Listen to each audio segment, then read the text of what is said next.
Maybe play that sound effect.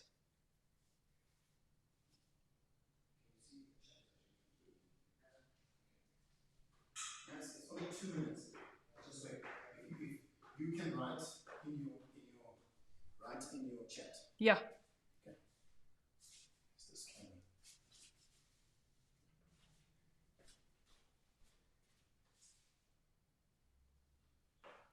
What I was saying is maybe play that sound effect, like, ladies and gentlemen, the show is about to begin. Huh? If you play that sound effect, people will know that we're live and that it's coming. There's the power. Play that sound now. Yeah.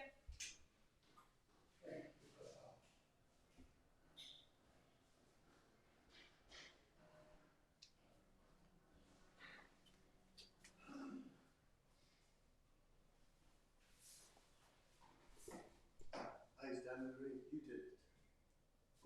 Just check that everything's good. I think so. Ladies and gentlemen, please take your seats. The show is about to begin.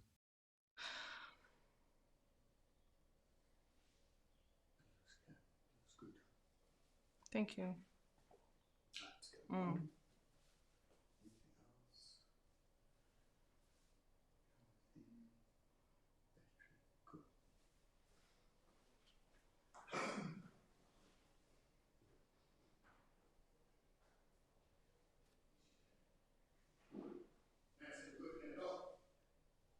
Yeah.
Let's do this!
good? Hello, Natalie. I'm all right. How you doing? I'm good, thanks. I'm glad you got the memo. This is fantastic. Yeah, we got the hat here. Yeah. And I see you even have Christmas decoration behind you. That is amazing. Yes. My wife did that. Oh, thank you, Amanda. She wanted to make sure the show looked festive. Yeah.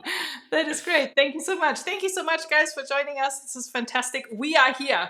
It's been quite hectic behind the scenes, as you heard right at the beginning as we went live. Apologies for that. It's been a bit crazy on our side because we haven't had a lot of power. So we're scrambling, but we're here. We're here, we're good, we're festive, and we are super excited to get this show on the road. We want to talk about a few things first before we go into the main show and get really crazy. There's Robert saying, hello, Robert. Hello, Robert. I know where you are. We got a couple of things that we want to chat about, or that I want to chat to you about, Ritchie. And Okay. Then we will have a trivia question. And then we are going out, all out in the main show. We have a bumper program, so sit back, kick back, get yourself a drink, get yourself comfortable. We might be here for a while. Hi, Andreas. Thank you so much for joining us. Andreas Hello. has submitted his first images for this show, so thank you so much. And thank you to everyone else for submitting images. They are absolutely fabulous. We enjoy them. Blah, blah, blah. Blah, blah, blah. Blah, blah, blah. And we have a few sound effects. We have new sound effects. We hope that you will enjoy them. I'm not quite sure what I unleashed or not, so my apologies. We'll see how that goes. Hi, Eva. Thank you so much for joining us, and thanks for your awesome images. And this is a very special show today. We're super excited to get festive and to do things that we've never done before. Things never attempted before live anywhere. So, I hope you're excited. I hope all you out there are as absolutely excited as we are because you're in for a treat. Fantastic. There you go. Yes, I actually think that we are kind of like sort of defying gravity today. We are attempting to defy gravity because not only have we been struggling with power outages, etc., which has made preparation a bit challenging, but we have live guests on the show. Not one, not two, not three, not four, but five. 5 live guests that we will chat to, so that it is absolutely fantastic. And in addition to that, we will also attempt at building a recipe live. So that will be super cool, and we will need all your help for that. So please, we have put the link into the comments already, and we will share it again in case you haven't seen it yet, so that you can, participate in the poll. It is a separate browser page that will open. So please get yourself set. You have another 13 minutes and 13 seconds to do this. Ready for our polls and questions and everything that we want to do there. So get up and running, and we can't wait to run that. We've never done this before, like Ritchie said, so we're a little bit nervous and anticipate, maybe a glitch here or there, but say no more. We should be okay. Say no more. Yes. Okay. I get that. Yeah. Hello, Bo. Thanks for joining us today. Yes, thank you so much for being here with us and for witnessing whatever it is that we'll come up with. Whatever it is, we hope it will be entertaining. Yes, and as always, we want to hear from you. As you're watching this. Then we got William who's tuning in, and my tripod leg is blocking this one. Seraphim. Seraphim Yes, photography, yeah. it is. Is listening on the road. Someone's listening on a train. So that's all super cool. We got if somebody was on an airplane, we'd have planes, trains, and automobiles, Oh, which would seem very appropriate for the wow. season. Yo, that's amazing. That is absolutely amazing. And that's super tech and 21st century kind of stuff, which is really cool. We're cycling through all the sound effects clearly already. Apparently, But Ritchie, I cannot believe it. For me, Christmas came early, basically like yesterday, in time for the show. I got it. I finally have my own copy. The XT5. Yes, it is the 5. Obviously, There this it is is. our focus and whatever. But it says 5. It does actually say 5. You got the silver one. Yes, I did. It's the best I one. did get the silver one, and I thought, we can just take a few moments to just exchange first impressions. Mine are Okay. very few, but there are a few that I wanted to share, and you've Sure. you've written quite a number of things already and shared with people, so that's really cool. But I wanted to speak about that because the very first thing that happened to me, and that is maybe something that's important for people from South Africa, as you know, we've got power issues, etc. Hi, Enrico. I'm so glad you're here. And Carl Rive's also here. Oh, nice hats. Oh, thank you. Well, thank you. Yes.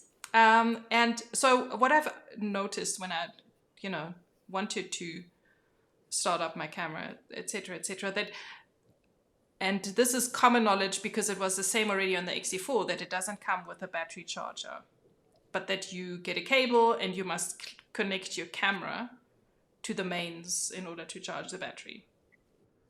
Now, I don't know how you feel about that, Ritchie, but for me, to plug anything into mains is like, gets the heart racing because could be dangerous. Our power isn't great and it goes up and down, so you could really damage your gear. So I don't recommend that to anyone. Yeah, I really wish Fujifilm had included a charger. You're spending all this money. A charger would have been very, very simple and nice to include with it. I do recommend getting a charger. I have, because my wife has the XT4, which is actually what I'm filming this on right now. So we bought a third party, a 2-dock battery charger. And that's a lot better because the other problem is even if you're like, well, the USB is okay, I'm okay charging it, but if your battery runs dead and you're wanting to, charge a battery, you can't do that and use the camera simultaneously. Exactly. So so that's a bit of a thing. So that was also, I hadn't even turned my camera on yet, and I already ordered a battery charger for it.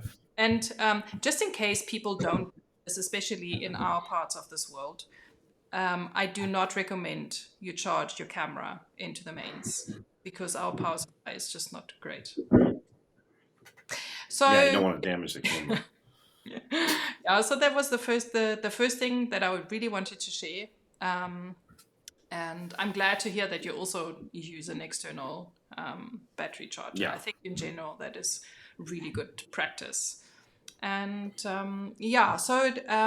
but I'm not wanting to take too much time of this because at the same time we are still trying to also do a trivia question. Okay. So we will see when that is coming up. So when we get there, we will switch over. I wonder what sound effect we'll get when that comes up. I'm sure there'll be something. Yeah, we will see. Don't well, maybe we will hear like 3 all at once or something. So let's just pretend we don't know. So I mentioned that I was filming this. I'm filming with the XT4 right now, broadcasting on that. I was going to use the XT5 for that, but in our show prep, after 45 minutes, it shut itself down for overheating. So the XT4, interestingly enough, I forgot to shut it off. It stayed on overnight. It's still going. So I really think that like the XH1 and the XT4 camera, maybe probably the XT3 too. I don't know for sure, but they'll go for days. They're just workhorses. Yes. The XT5, the fact that it had overheating issues after 45 minutes was a little bit disappointing. So for those thinking about using the camera for video, if you're going to be doing longer shots, interviews, live broadcasts, that kind of stuff, it might not be the right camera. Yeah. Hello, good morning, D-Car. Thank you for joining us. Yes, so that is interesting. A bit unfortunate, but yeah, it is what it is.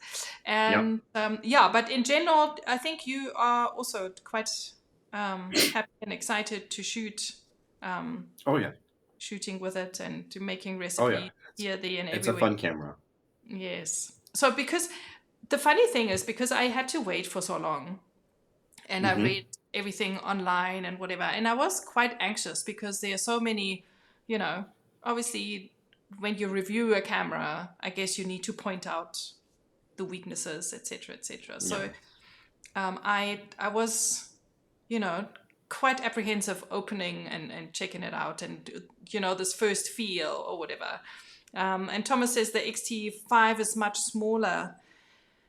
A lot of people have said, it's smaller in size and this and that. I don't have an XT4. I tested it, but that's a long time ago. So my memory for that it's a little smaller. It's gone by. But I must say, I don't really I feel that it feels really good. I mean, my hands are not small, but they're not really big either. And I really enjoy the feel of it. And what I absolutely love is the shutter, the sound that the shutter makes, and the feel that you get when you press the shutter. I do love that. So I must say, I'm in love. I absolutely am super excited and very glad to, to get started from here. But we've got a trivia question, so we'll carry on with this just now. But we want to know what is considered to be the most profitable profession. Okay. I don't think photography. A CEO of a major company. I'd say, if you found like Amazon or something like that, maybe PayPal and Tesla, or Microsoft, Apple, your founder on one of those, that's the most profitable profession. But I'm assuming this is related to photography. I wonder. So maybe it's asking what is the most profession within photography. Yes. I'm guessing that's the actual question. Yes. So let's look at it that way. So if you have a guess, then let us know. It's just for fun. So you can just let us have our guesses. I mean, your guesses, of course. Thomas says the XT5 is yes, obviously the XT5 has now come on the market, so other cameras have become cheaper. That is, Yeah, XT4, XT3 is probably a good time to, and maybe XT2 is a good time to pick one up if you're interested. Yeah. If you are not in the most profitable photography profession and need to look at your budget, maybe that's an option. But if you are in a very profitable photography profession, then then you can tell us what that is. And I'm going to guess like fine art. I think of something like these pictures that sell for a couple $1 million. You get a print that sells for $3 million or whatever. That's something like that. That's got to be the most profitable. That's my opinion. What do you think, Nathalie? Well, you'd probably. Quentin is saving me. I have a few more moments. He thinks retouches. Okay, that's an interesting. I didn't think of that. Yeah. But I could imagine maybe something, it used to be like big studio production magazine type kind of thing. So I'm not so sure. Stephen, hello Stephen. Stephen thinks model photographers. Okay, so that's like taking pictures of like miniature like trains and stuff, you know.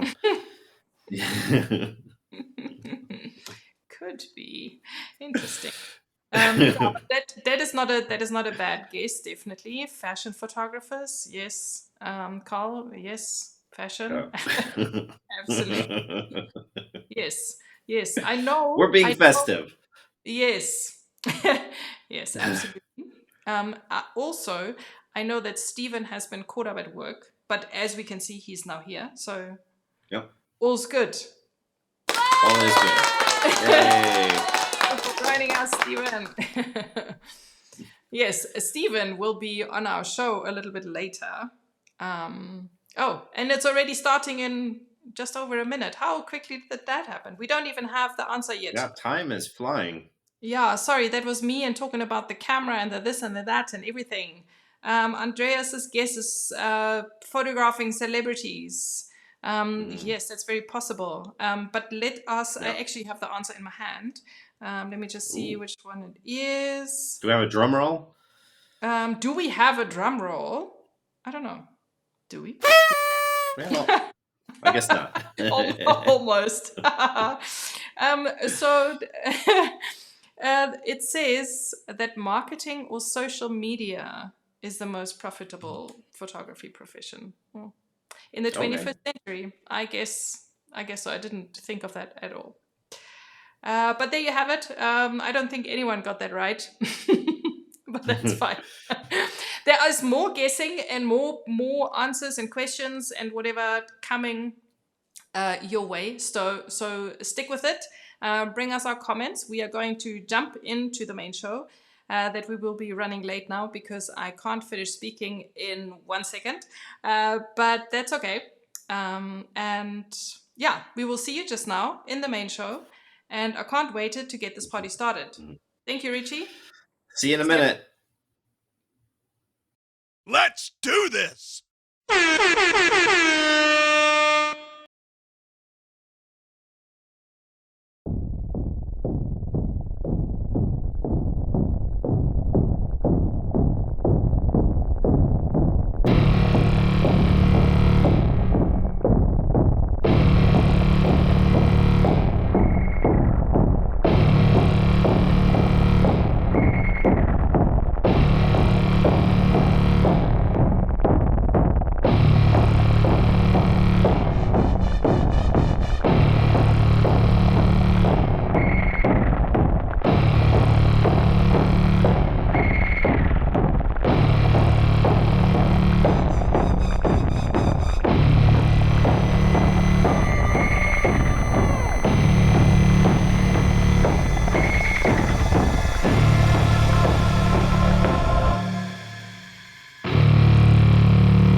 Hello, everybody, and welcome to another episode of SOOC. This very festive, super awesome episode, our last one for the season.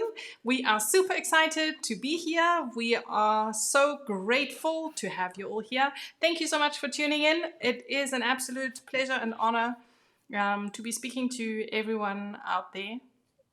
if you are here for the first time, then let me just tell you, you have joined at the right time, because we are celebrating a year of phenomenal JPEGs straight out of camera in this show that we host once a month, where we talk about everything and anything SOOC, straight out of camera.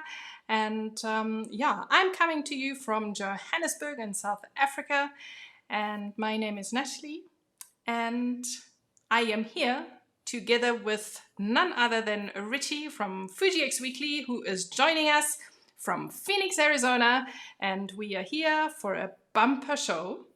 And we are, as we decided in the pre-show, defying gravity today. Say Hello. no more. Are you here with us? Ho, ho, Hello, ho. hello, Nathalie. Hello, everybody. Yeah, I am wearing this festive beanie here, this Santa hat, but it is not cold outside whatsoever. It's hot and sunny. I say hot; it's in the 60s. That's probably hot for a lot of people. Yes. When I lived in Utah, this would have been shorts and t-shirt weather. So, yes, yeah. Likewise. so T-shirt. everybody out there, let us know where you're tuning in from. Let us know how cold it is or warm where you're at, and look forward to hearing those answers. Yes, absolutely. We are here to chat with you and to you, and this is all about our audience, especially in this particular episode. You were talking about the heat and whatever, and the same is happening over here. I don't know how you feel on your head, but it's warm. These hats, they make it warm. So wow, okay. Yep. Let's see how that Yeah, goes. between that and all the lights, it is a little. I got 2 layers going. It's it's a little warm. Yes, but be that as it may, depending on where you're tuning in from, is it cold? Is it hot? Has it been snowing by you guys? We have thunderstorms and rain, and it's really hot. It's in the 30s. That is Celsius, not Fahrenheit. So it is actually really, really hot. So what's the weather like by you, where you are tuning in from? Do share that with us while we're getting, your fingers warmed up for all the comments that we want to hear from you later on in the show.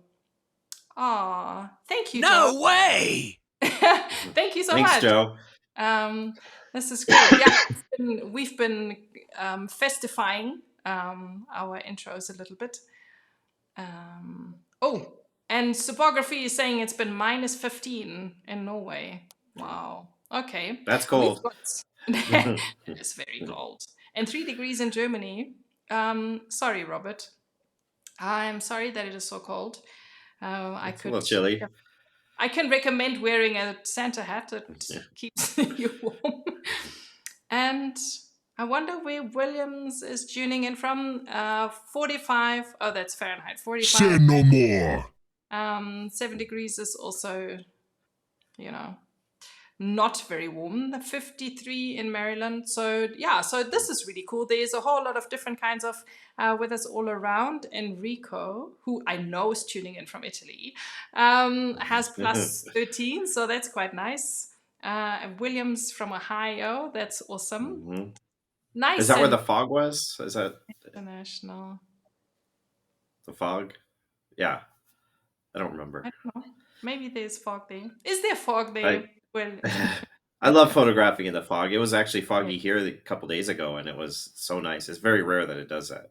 Yes, that is nice. Yeah, we don't get that here often either. But anyway, be that as it may, if you have any questions, comments, if there's anything you want to ask us or want to comment on, please don't hold back. There is lots that we want to know from you today. And yes, Ritchie, you're right. It was really foggy where William's tuning in from, though. So that's really cool. Nice. Very, very fortunate. Yes. We do have a couple of things that we want to talk to you about. The most important thing, though, is that we have live guests. Not 1, 2, 3, 4. No, we have 5 and confirmed 5 live guests with us here today. And we're going to chat to them and see, what they do with recipes and celebrate you as a community, as an audience, as, just 2 years of SOC, so we are feeling super festive, and we want to, enjoy Let's that. Make some noise! Yes, let's make a lot now. But before we get into that, we just quickly want to touch on a few topics that we normally discuss. Because the 10 years of X-Mount is coming to a close, and I think the theme is really cute, so I wanted to include that. They are wanting you to shoot the theme of love. Very appropriate. So you can shoot anything that you think represents love in your photographs, and you can submit that to social media. If you don't really know anything about 10 years of X-Mount, you can just go to the website and check it out there, and you will see the themes also for the whole year. Maybe something you can do over the holidays if you're looking for some inspiration. And moving on from there, we're coming to the important part, because Let's make some noise! now let's make some noise. Because we've got our live guests with us, and we want to introduce them to you, and make some noise and get to know them. And we've had live guests before, but only one at a time. So this is different in that we have 5 at a time. And so this is really special, because this show is about, you guys in the audience. It's not about us. So to have you guys, a community, come and join us live 5 at a time, that's just really cool. Yes. That's why we're defying gravity today. And we are very excited, and please bear with us because we have never done this before. So let's see how that goes. All right. Who do we have joining us first? We have Dan joining us from Washington, and then okay. Somewhere. There he is. Hey, Dan. Hello, Dan. It's great to have you with us. And who else is there with us? We have Mario. Hi. Hello, Mario. Hello, Mario. He's joining us from Germany. That is absolutely fantastic. And then we have Enrico. Hello, Enrico. He's joining us from Italy. And we have Robert. Also joining us from Germany.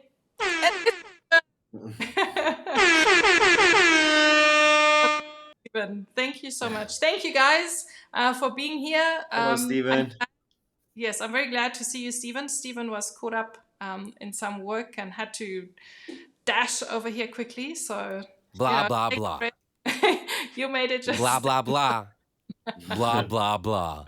Okay, I must move. Dashing sounds very appropriate for this festive episode. Yes. He was dashing through the snow to get here. Yes. We're gonna break out into song just now.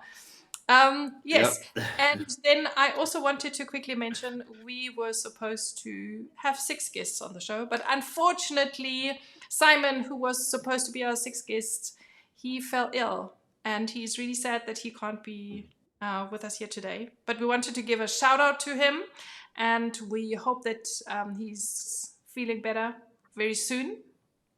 And you don't need to worry. Shame. Yes. Big hugs from all of us. We hope you feel better. And he will actually join us in February because he's also got a lot of things that he wants to share with us. So we will have him on our show in February. Yes, there is another season coming. And you can look forward to, everything that he has to share with us. But now we are moving... We are doing this show with the 5 of you, and it's absolutely wonderful to have you here. Thanks for joining us.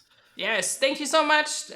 We know this was a big ask and a lot of time that you invested. So can we have a big virtual round of applause for all our... Say no more. Okay. And we will be chatting to all of you a bit more in detail and get to know you a little bit and see some photographs.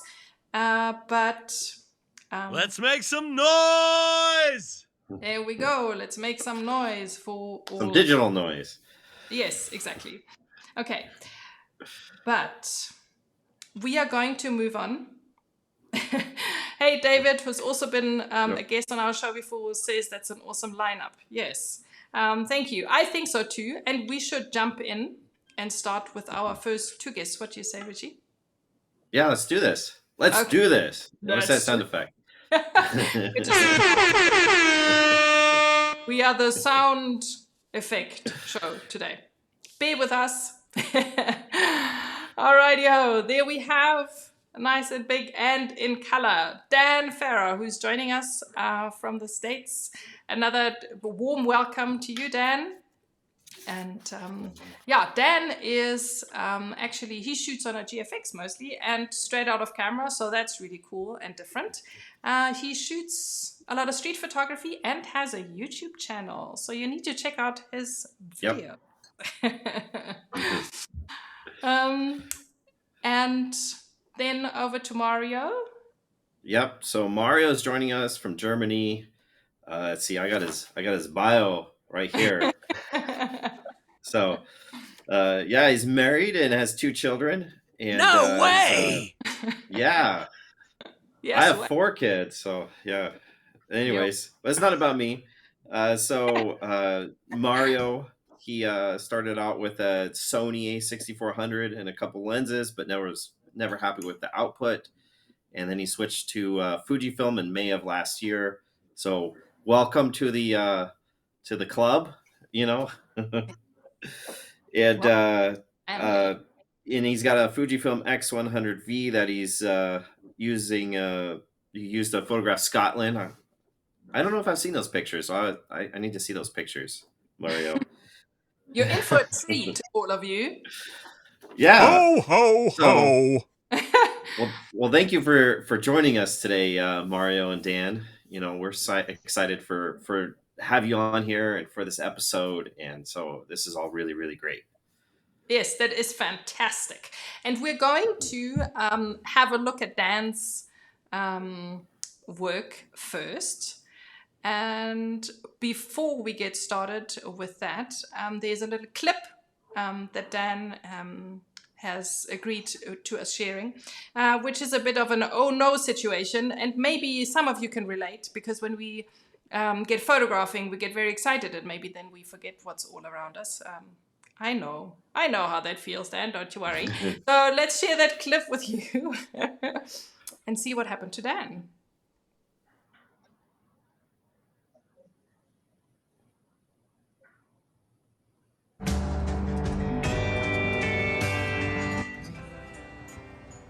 Shooting a great film profile today.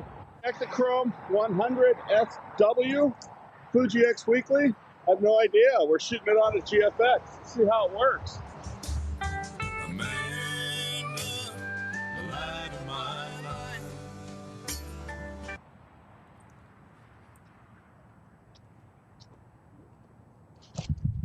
Oh.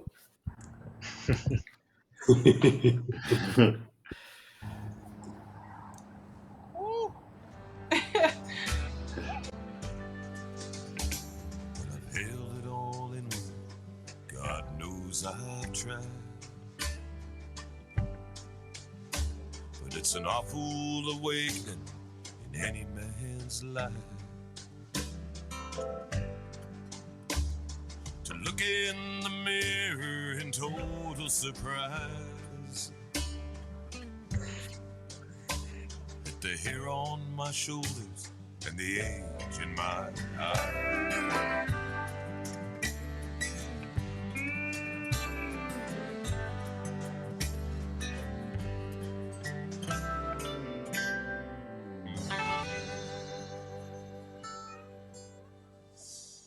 Fantastic. Well, Dan, it looks like you're okay from that fall. That you survived it, maybe with just some bruises.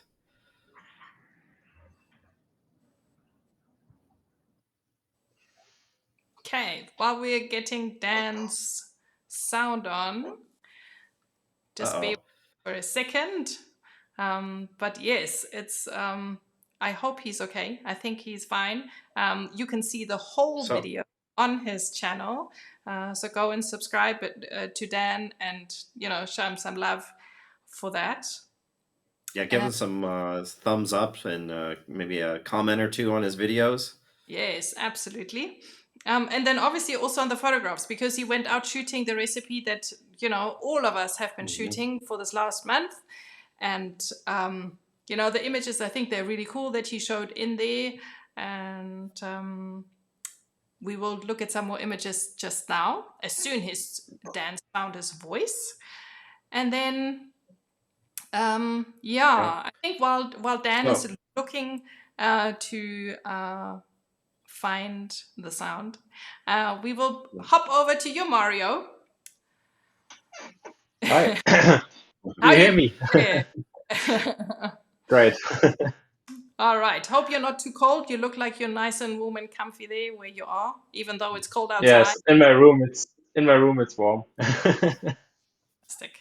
Yeah, there's something to be said about central heating, Ritchie. Well, don't you think so? Yep.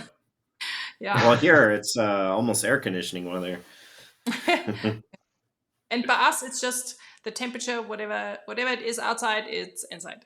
But anyway, so you were so kind to also share a couple of images with us, and we can see the yes. So you didn't fall and crumble, but rather you did some other stint, and I'm sure you will fill us in on what's happened in the image and other things, and what you enjoy shooting, etc., etc. So Yeah. let's have a look at your first image. And as you can see, Mario's got superpowers. He can levitate. Yeah. So Yes. No way! Sorry. This picture I was taking in, or my friend was taking in Scotland.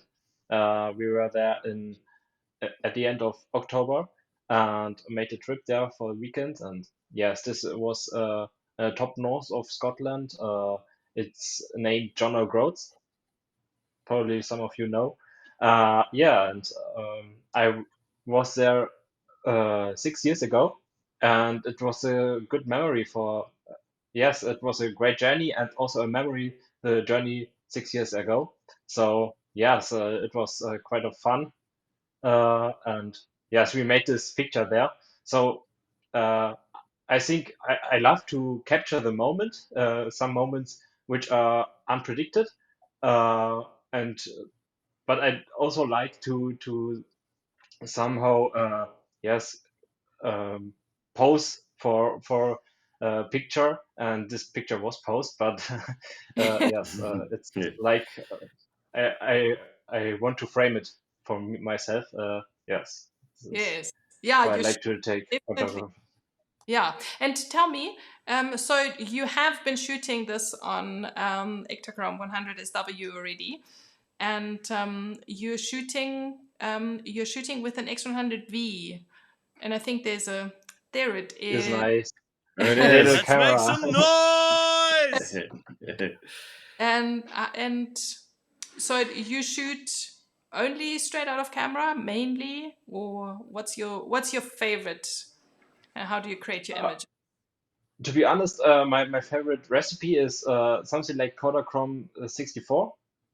I think Kodachrome 64, it has a warm tone. It's good, the best for family. As a father, I take the most of my pictures are family pictures. So outside, inside, and so on. And Kodachrome is very good for that. But mostly I do a quick edit afterwards. I use Lumina for that to make the crop and maybe some shadows, highlights, but nothing more than that. Yes. So I almost use the recipe Kodachrome, and yes, this is my favorite recipe, but I also like to experiment, like in Scotland, black and white, Ilford, HP5, HP5 Plus. So yes, these are my go-to recipes. Yes. Awesome. Should we have a look at another image? Sure. Because Yes. I think I'd like to experiment as well a little bit. Yes, this is Isle of Skye in the background. So we were very, very lucky in the end of October to have such nice weather, and we made a little walk, and then locals came and said, "Oh, you are so lucky today. Mostly the mountains are not visible. So this was crazy. Yeah. Yeah. Nice. You got And nicknamed Super Mario. Fantastic. yeah, that's funny. And I want to point out that the software limitations of what we're using in YouTube and stuff, the highlights look like probably to the viewers out there that they're blown out, but just you have to imagine that they're not. Yeah. The song we sing every month. And just a quick welcome back, Dan. It's glad you're back with us. Hello. Hey. So we will chat to you just now. Thank you. Yes, but Mario, tell me. So you say that you shoot mostly with your X100V, and what is it that you like most about it? As in, like, when you're shooting, what is it that draw you to shooting with it and the recipes? Yeah. I like the easiness of the camera once you got all the parameters, but also it's not so big, so the children are not distracted by the big camera, and it's also fixed because you don't have to buy any more lenses, and you have the setup, and you train on this setup, so you're it's to go camera for all different of photography. And so I also once photographed a wedding, and I like to go into the forest with it and to do photographs in the city. So it's just great. It was a really good investment. Nice. Yes, and you can be glad that you got your hands on one, because I Oh believe yeah. they are the thing these days. Absolutely. Yep. And then we have one more of Mario's images. Really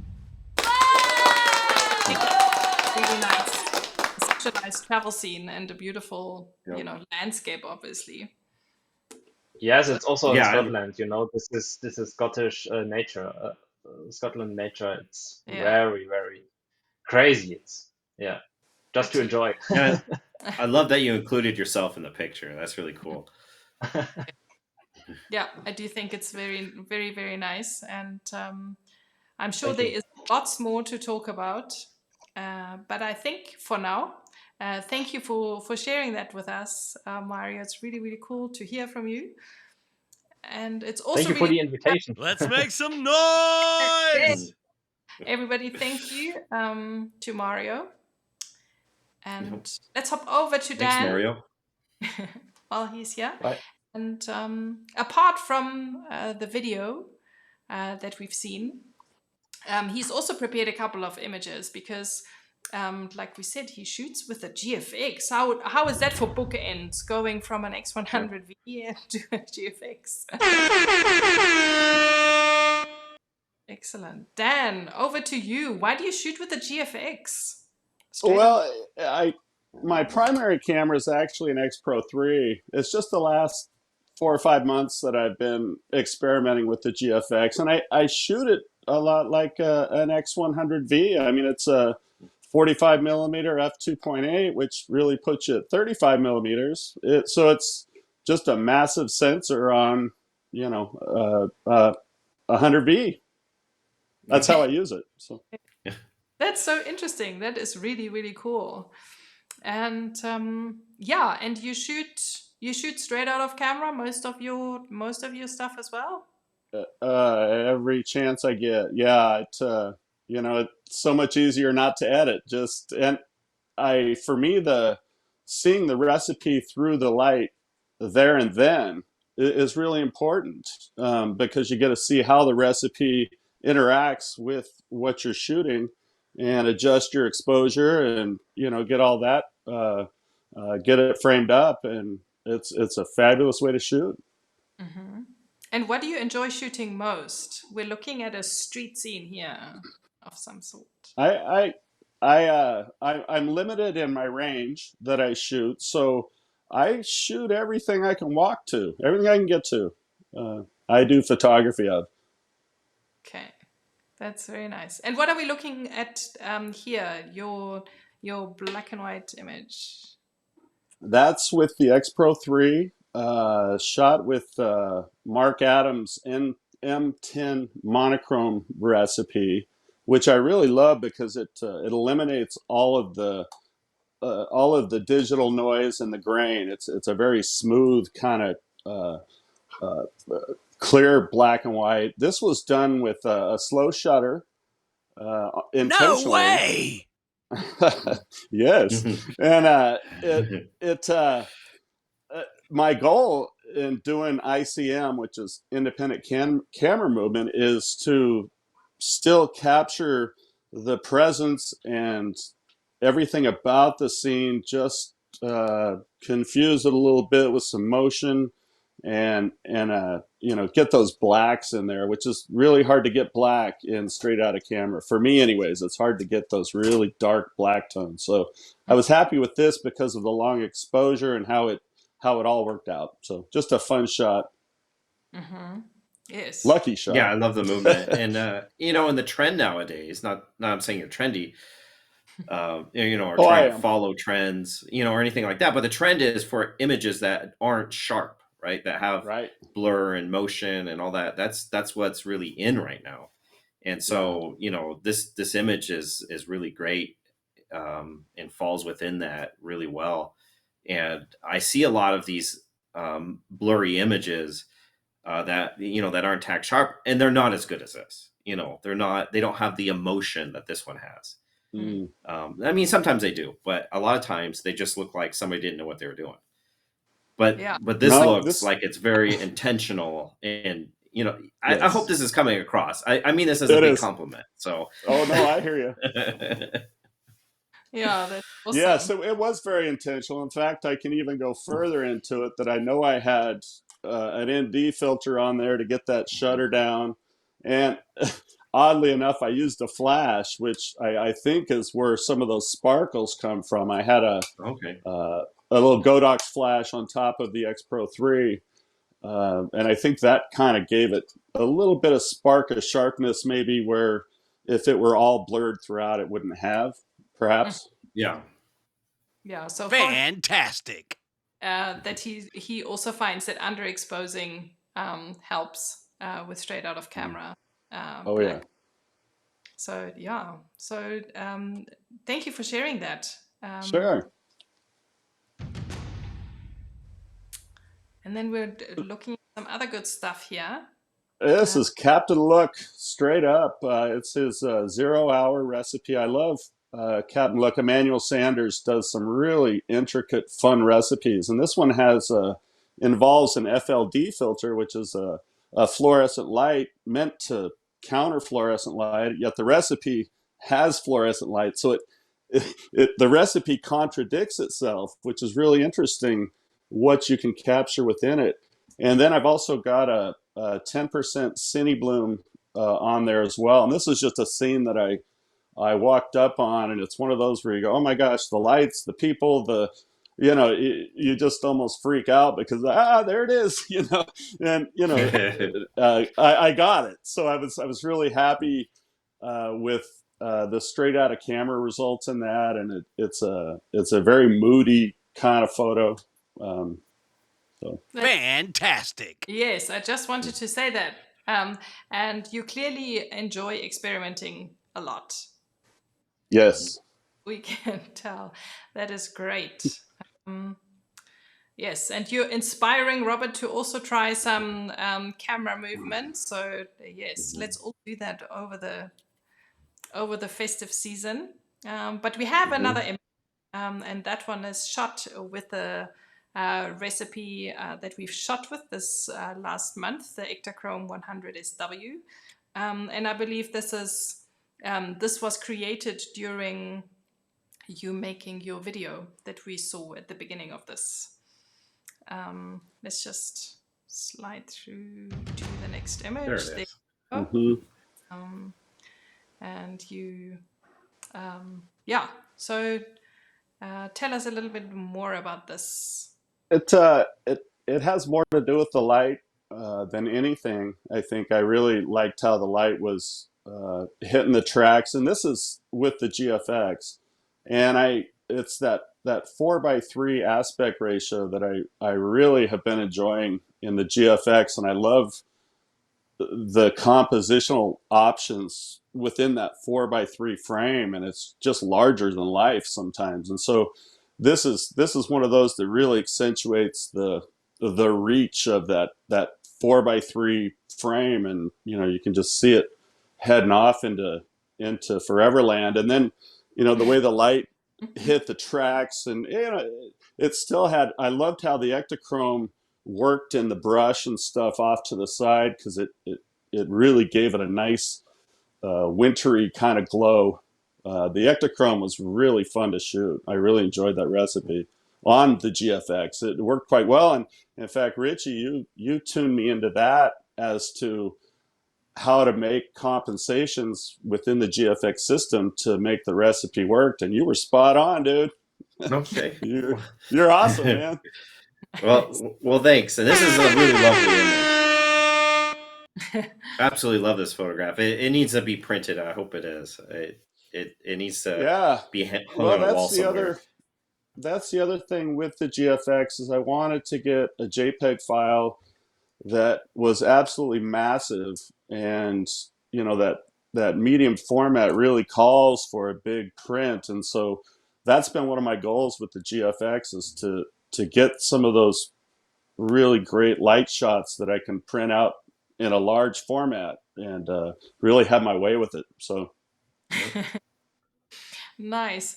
And I know that you said when we were preparing for the show that you don't really want to drag it out, but you do have a handicap, which I would like you to share with us, because I find it absolutely inspirational looking at your images. Yeah, I do. I'm legally blind. In the U.S., that makes me disabled, so I'm a disabled American.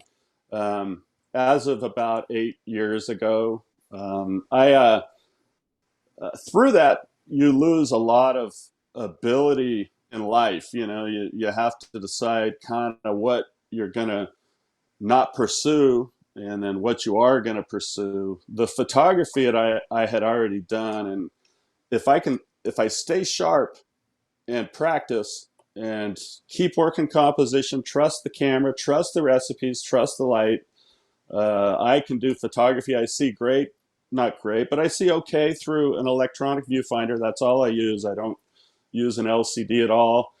I bring the images straight into an iPad, and I put the iPad this close, and I use x5 reading glasses to edit my videos on an iPad. So there's a lot of trust in the cameras. I have to trust the GoPros and the Pocket 2s and those to catch things. And then, luckily I knew how to edit prior to this. So I had done some video editing prior, so it wasn't new to me.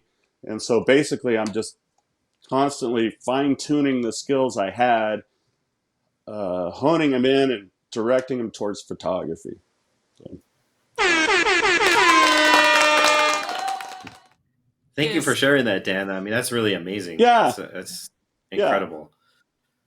Yes. And it's incredible that, this is opening up photography, using straight out of camera and recipes and JPEGs and all that stuff. Is just, opens, or keeps, for you, it keeps that window open. It keeps the door open for you. Mm-hmm. For other people, maybe it's opening doors that they didn't know existed and stuff. So that's really inspirational, really amazing.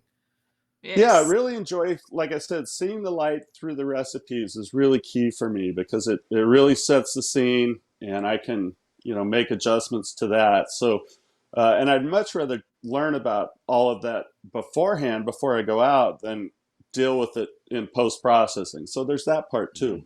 So. Yes. Absolutely phenomenal. Let's make some noise! Thanks. And I know we could, still talk for hours here. But would like us to move on, because other people have also shot a lot of images over the last month. We've seen some of them, well, we've seen all of them in the pre-show, in the slideshow, and we will play that again at the end of the show, whenever that's going to be today. And we always choose some to have a closer look. So Mario and Dan will stay with us here for a moment. And here's proof that we don't look at who submitted the images when we select, because here's another one of your images, Mario. Yeah. So that was a really amazing capture. Well, actually, chose this as one of his. So I actually keep quiet. Yeah, tell us about this, Mario. This is it's such an interesting picture. Yes, this was. We were also lucky to meet this co. So also the locals said to us, normally they are not sitting beneath at the side of the street. You have to walk to them. So this was a lucky journey. And yes, Absolutely. moment to capture. Is that a Scottish Highland? Yeah. Originally Scottish Highlander in Scotland. Wow. That's so great. That's really cool. And Nathalie said that, we don't look at the names when we pick the image. I actually originally had picked one of Nathalie's pictures that ended up in the group. Aww. And not even realizing it was her. So I had to take it out. But but yeah, so we're happy that you're able to be here to talk about your pictures. That worked out really well. Oh, that is funny. It's a great photo, Mario. Really nice. Thank you. I love it. I love how the clouds, kind of coming down, the head centered. It's got a lot of power to it. I love that the mouth is open. It's just great. Yeah. How did you get it to open the mouth? I spoke to him, to the co. We talked. Nice. Oh, and Thomas saying great shots. He visited the Isle of Skye. Wow, he will visit. Yeah. In April. Oh, great decision. Yes, the decisions of picking gear. And David is also saying great shot, Mario. Thank you guys. Thank you to the audience. It's great to hear your comments as well. So keep that up. As we're moving along, we've got more images that have been submitted. And next up is William. I'm glad you're in the audience as well. I hope you're still with us, William. I want to, give a big shout out to you. I think this is a really nice, interesting scene. There's so many things happening, and I absolutely love how this red train jumps out of the picture. So, really cool mood and everything in it, I think. So well done, William. Yep, that red train is really just makes that picture. Yeah. Very, very nice. And there's more images. So Bjorn, he sent us this one. It's kind of an abstract industrial scene with some pipes and metal and stuff, and with some contrast. So you see a little bit of the how the recipe kind of handles that high contrast scene with the deep blacks, and then also I like the rusty metal and how the recipe renders those colors, those reds in there, red, orange. Yes, it's a really nice abstract, and it is very powerful colors. So a good example as to the things that you can shoot with good old Ektachrome. And then there's other things you can shoot with Ektachrome. Ho, ho, ho! We love it. Andrea sent us this, and it's Andreas's first submission. So thank you for that. We hope there will be more that we will see from you. Yeah. And Mr. Bean, down pat.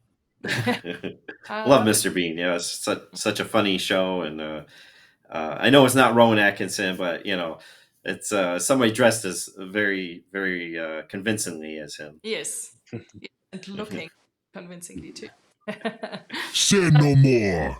Thank you so very much for your submission as well, Andreas. Simon, he was supposed to be here today. He wasn't, but this picture is just really striking. It's almost like something you would see in a magazine article or something like that. There's more to this story, and it captured my attention, and it makes you want to know more of the backstory to it. Yes. So you will have to tune in February to hear more of the story.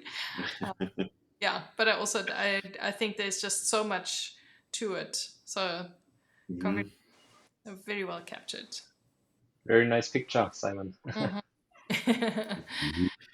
And we hope you're feeling better, Simon.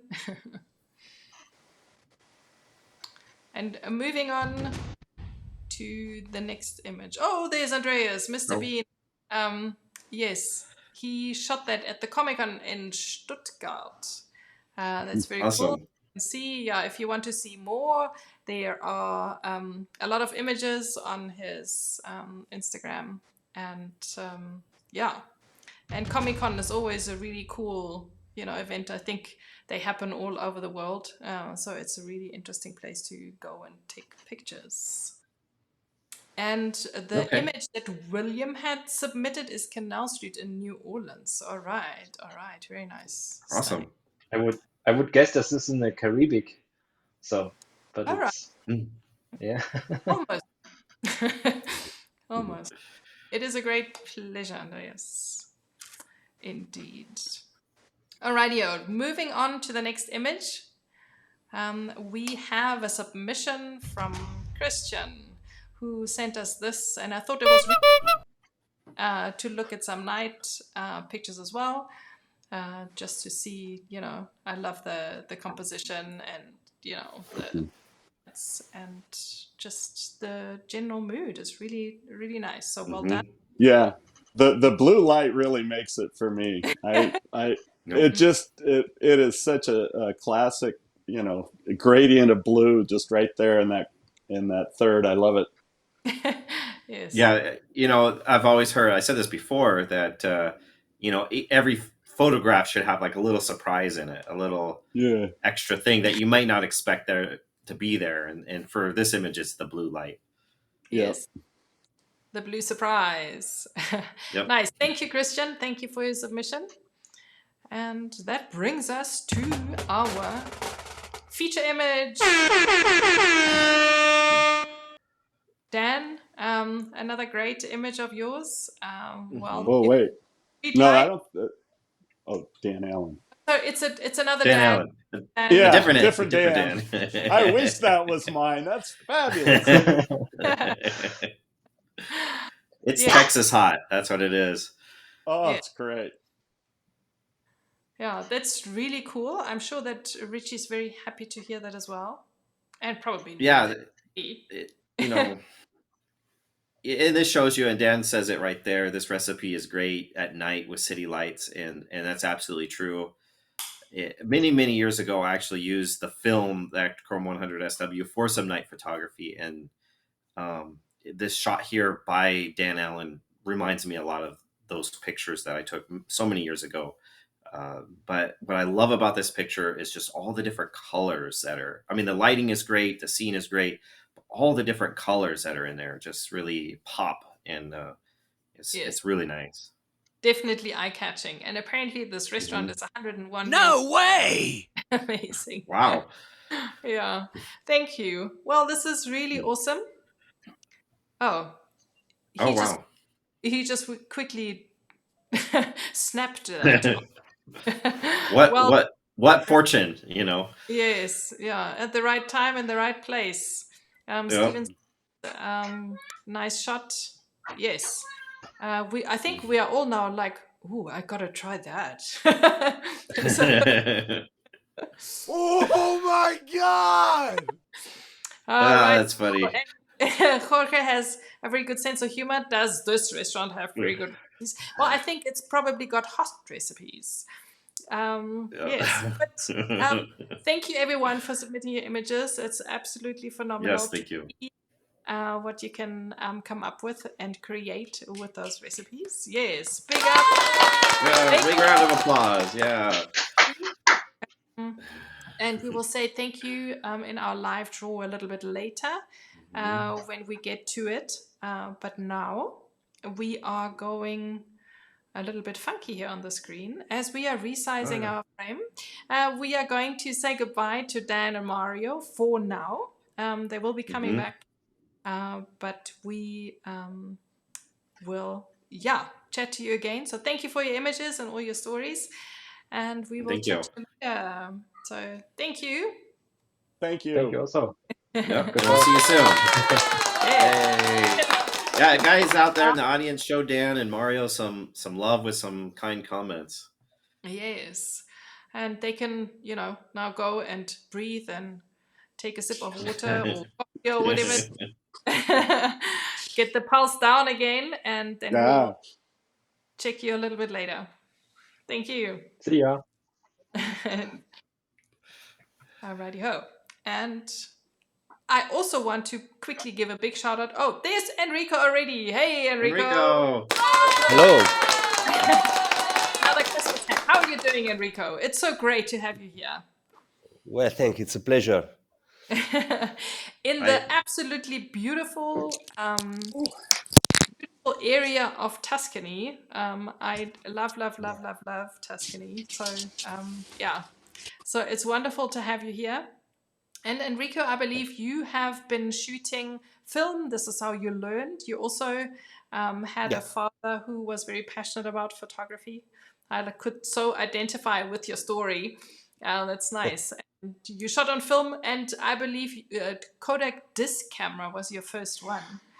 Yeah, I was gifted of this strange camera when I was very, very young, and it didn't last so much actually. Also because I think that the films didn't last so much in commerce. So yes, it was Sorry. It was a funky camera, and I think Ritchie is busy scratching in the cupboard to get his. Yeah, that's no way.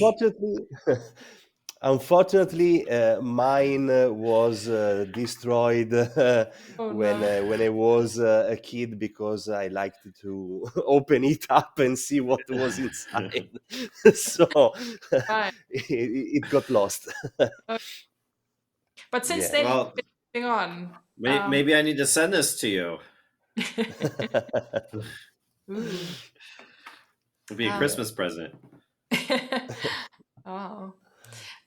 So you've since you shot still quite a bit on film, but you've been shooting on Fujifilm recently, not so much. It's a lot of time that I don't shoot film.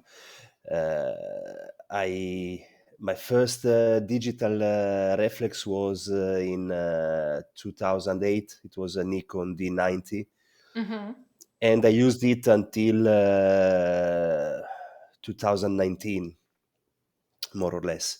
Yes. So once that I started shooting digital, I stopped with the films. It was so much more practical. Yeah. Yeah, absolutely. And we've got the beautiful recipes to shoot on. And let's have a look at some of the images that you submitted, because you wanted to talk to us a little bit about your favorite recipes that you've been shooting with, that are sort of like your go-to recipes when you go travel and take street photographs. Yeah. Yeah, this is I shot it this summer in India. I have the great luck of traveling a lot for work, and so I always have my camera with me. In this case, I was so lucky that I also had the time to do the tourist. So it was my 5th time in India, but it was the first time that I could actually go somewhere and do the tourist. And so I was in New Delhi, and the Taj Mahal is a couple of hours by car. So I chose to go there. And as you can guess, the place that you see when you get there, it's totally different from the pictures that you see in the postcards. So it was really crowded, full of people. So I had to include people in the pictures. So yes, and this looks like in something that that case, you would find in a like National Geographic magazine or something. It's really good. Yeah.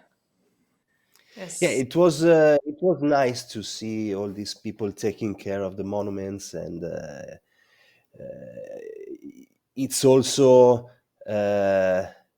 because of them that you can enjoy monuments. You can enjoy places. So it's nice to include them in the pictures. Yeah. Yeah, absolutely. And tell me, you shoot with recipes, with different recipes, like this one here. Yeah, also here I was in Canada for work, and I was in Saint John, that's in the northeast of Canada. And in both cases, both in India and in Canada, I chose to shoot with only one recipe. So in this case, it was Kodacolor, and I walked around that town for a few hours. It was freezing cold. It was like -10 with a very strong wind, but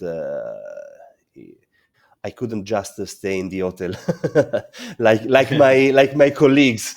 They just wanted to stay in the hotel. I took my camera and went out.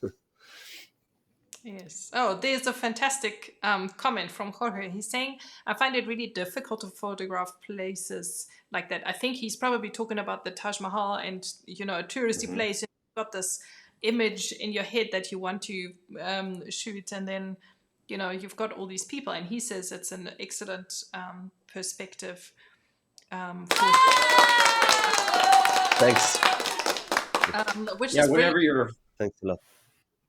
Yeah, whenever you're photographing a place that's been photographed, a million times and conceivably captured from every angle, it's really difficult to make like a unique picture.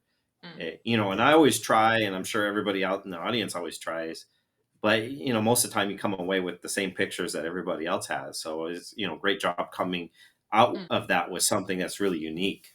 Yes. Yeah, absolutely. Yeah. And so the different recipes that you choose obviously include our beloved Kodak Tri-X 400. Yeah. What are we looking at there, Enrico? This is an old factory.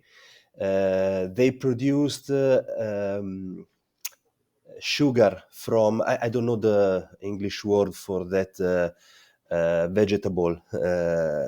It was a sugar mill coming from the 19th century. It's here in Tuscany, quite close to where I live. And this is one of my passions. I like to do urbex shootings.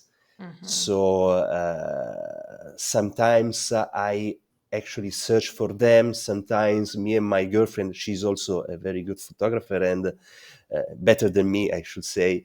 And we have this passion. So sometimes we are around for other reasons. Then we see something that deserves a visit and we change our programs and go in. and Nice. it's a very nice place. There are very big structures, and this was it seemed like a church, and the contrast deserved a black and white Yes. picture. So usually Yeah. Kodak Tri-X 400 is my black and white recipe. Unlike color, where you have many different parameters and many different flavors to play with, black and white more or less is always black and white. So I have one recipe that I like, I enjoy the contrast, I enjoy the texture, the grain. So that's my black and white recipe. Yeah, such a And nice I picture also with the mood. I just love it, and I love urbex photography as well. So going to finding places like that is just amazing, and you did a great job of composing it. The lining up of the lines, the left and the right, and the top, and the little surprise hole at the top. It's really cool. Nice. Yes, that's lovely. Kendra also says stunning image. Thanks. Another thing that is how can I say that comes useful with black and white is that you don't have to worry too much about the white balance. So I have found some alternative settings for this image. If I'm not wrong, it calls for incandescent 1 and 9 and 9 blue and red. And I found some settings to use also incandescent 2 and incandescent 3 with 8 and 9 or 7 and 7. They are really, really close because with my camera, I don't have the possibility to save the white balance. So I always try to find different recipes with different white balances so that I can just forget about it and choose the recipe. It's so much more fun when you can just not worry about adjusting the shift every time you adjust the recipe. Yes. That's why I'm seriously. That's why I'm seriously considering changing my X-T3 with an X-T4. Now that the X-T5 is out, there are a lot of used cameras around. Maybe with only 1,000 shots on it. So it's a good it's time. the time to change. Yeah. Yes. Oh my God! Great. Thank you so much, Enrico. This has been really inspirational. Thank you for sharing Thank you. those photographs. We are going to have a look at some recipes that we have selected that you can shoot now over the holidays. And Enrico, you are staying with us and you're going to have a look as well. And maybe you have shot with some of them already or, are looking forward to experimenting with them. So we've been looking at what you could possibly be encountering over the next couple of weeks while we are hopefully all slowing down and, are able to pick up our camera a little bit more. So we now have a challenge because we've got an additional sensor that we have to include in our recipes. No way! Yes, way. So first one here is for the new X-Trans 5 cameras, which would be the XH2, the XH2S, and of course the XT5. It's a very new recipe, very, very new. Yes. It's called Timeless Negative, and it uses the nostalgic negative film sim as the base. But it's really lovely, and I think it'll do really well for people over the holiday season, capturing pictures of Christmas lights or the family opening up presents or whatever you might encounter. Yes, I've taken one photograph with it, and I absolutely love it already. I think it's beautiful and a different kind of a look. So if some of you in the audience are as lucky as we are and are shooting with an XT5, it's going to be an interesting festive season. And Tate, here is your smorgasbord of different simulations and recipes that you can use. That we recommend. And if you're not shooting on the latest and greatest, there's also a recipe that we recommend for X-Trans 4 sensors, Superior Premium 400, which I had not looked at all before. But I think there are a couple of people in the audience who have. And yeah, it's also very interesting, very different kind of a look. So last Christmas, that whole day from the kids, waking up, going downstairs, opening up presents, seeing the half-eaten cookie from Santa and all that stuff. Throughout the whole day, I used that film simulation recipe, and it worked really, really well. So it's for if you have X Pro 3 or newer. So Enrico, when you upgrade to the XT4, you'll be able to use that film simulation recipe, and I think you'll really like it for just capturing the moments of the Christmas Day or the holiday season. Yes. But if not, you can also load your Cinestill 800T onto the XT3. I actually use it quite often for night photography. Usually is my choice. There you go. And since, at least in the northern hemisphere, there is a lot of night at the moment. So we thought it would be a really good choice and a lot of opportunity to shoot with it. So you should try it out and see. I'm sure you will absolutely love those results. And then we're going way back, and obviously cannot not include a recipe that's called Winter Slide. Yep. So this is for X-Trans 2 cameras. So if you have the older model, XT1, X70, something like that, if it's snowing, if it's cold where you're at, it's you're having a white Christmas, this is one that you want to try. Yes, and you must please try it and tell me what it is like. I will not be able to try that out because even if the weather is crazy and global warming and all this kind of stuff is happening, but there is no snow going to be, hopefully. If there's snow by us over the festive season, things have gone really crazy. Blah, blah, blah. Yeah, exactly. But blah, blah, blah. Blah, blah, blah. But if you have, try them out and share them with us. You have a lot of time and hopefully many opportunities to shoot with those. Upload whatever images you like and let us know what recipe you have used. Because, this is what we're giving you until the next show. So take a screenshot if you wish and photograph away, experiment and see what you get, and we hope that you will enjoy them. Let's make some noise! And we're quickly going to say goodbye or see you a little bit later, Enrico. Thank you so much for see you later and for joining us. Thank you. See you in the field.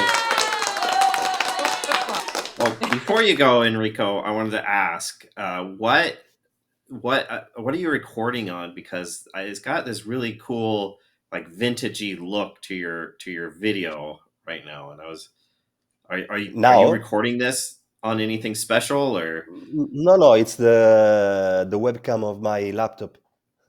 Okay, and it's maybe just the lights in your room or something. It has like this 1970s, yes, I 1980s vibe to it.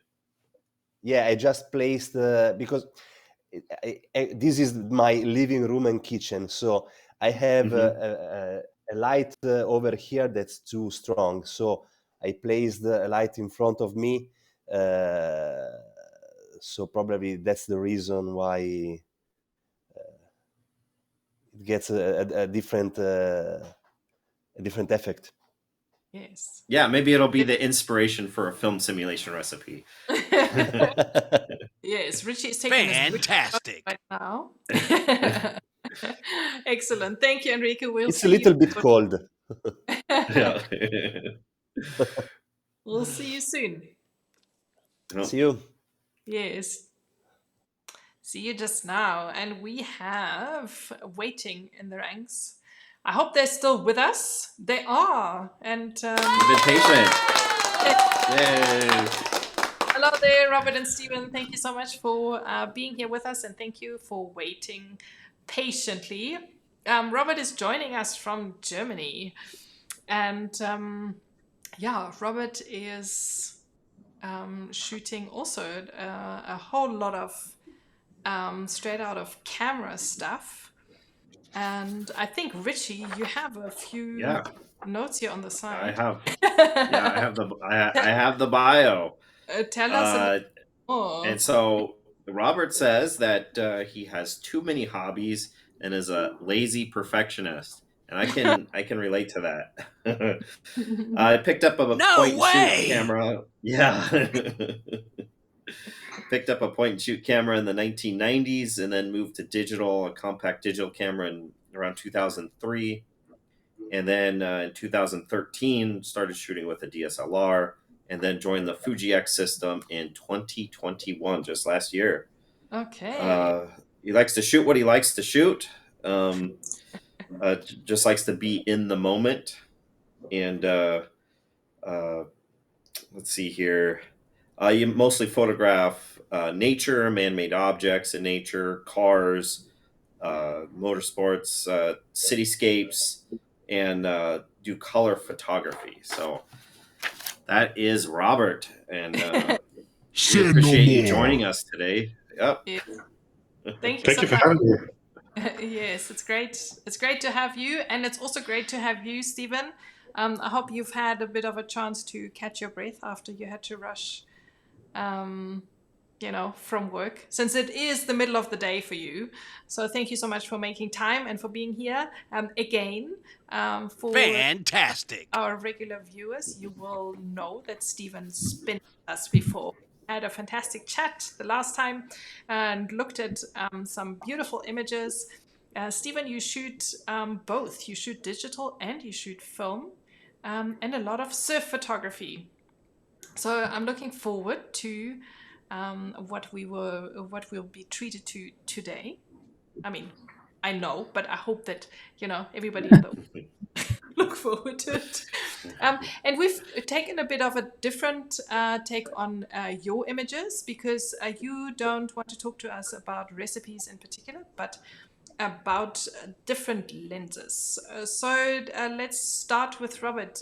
You have the love for one lens that a lot of people don't understand, and you will show us and tell us why that is. Yes. So I brought 3 pictures to kind of show you what the characteristics are of the lens and why this might be a good choice and not the boring focal lengths everybody's talking about. But actually, I started out with 35 and 23 millimeters, and they both have their good sides and bad sides. But the 27 is maybe the sweet spot for a lot of people. So I thought it might be worthwhile to talk about this one. Yes, it's fantastic. And in case you don't know, it is what's also referred to as the pancake lens. And I know that Ritchie absolutely hates that lens. He never uses it, ever. Oh, yeah. It's my Ritchie, favorite. Yeah. Yeah. So let's have a look at some awesome images in Fujichrome Sensia 100 Noel. Yes. So this was loaded on my XE4 for quite a while. I quite like that recipe. It brings out the colors really, really well in autumn. And yeah, I mean, first picture is kind of an wide shot, establishing shot. You typically would maybe use the 23 millimeters or maybe even wider. But luckily, the 27 is not so far away from the 23 millimeters. So you can get these establishing shots, so you can get these wide images. And I mean, truth to be told, with the 23 millimeters, sometimes I have this, when you go up or down, you get these kind of askew lines. And this doesn't happen so much with the 27. So there's a little hint of, I wouldn't say telephoto, but it's kind of a bit away from the 23 wide, but not being too wide, so you can capture these shots. So this is what I really like, and this is why I brought this picture with me today. But it's not all you can do with this lens. Yes. So therefore, I brought some other pictures as well. Yes. On So this spectrum. Yes, exactly. So this is, I mean, it's not an award-winning picture. So this is just a picture I took on a walk on my lunch break from work, and I saw this grass and kind of water being there. There lies these small droplets of water, really nice, and it's just an f2.8 aperture, but I mean you can go, and it's not a macro lens, right? So, but you can go pretty close to the subjects, and you get some hints of bokeh. I wouldn't call it bokeh really, but it's kind of this vibe typical point and shoots gave you back then. And it kind of adds to the atmosphere of using maybe some fitting recipes to more add to the point and shoot vibe. So I really like that. Yes, it's a lovely picture. It's really nice. And Yeah. knowing how to use it that you have is part of it, and yeah, you clearly do know how to use it. So well done on that. Thank you.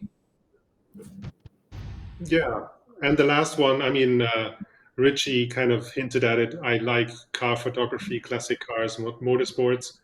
And typically, I mean, when we talk classic cars photography, I like the 35 mil because you have that kind of,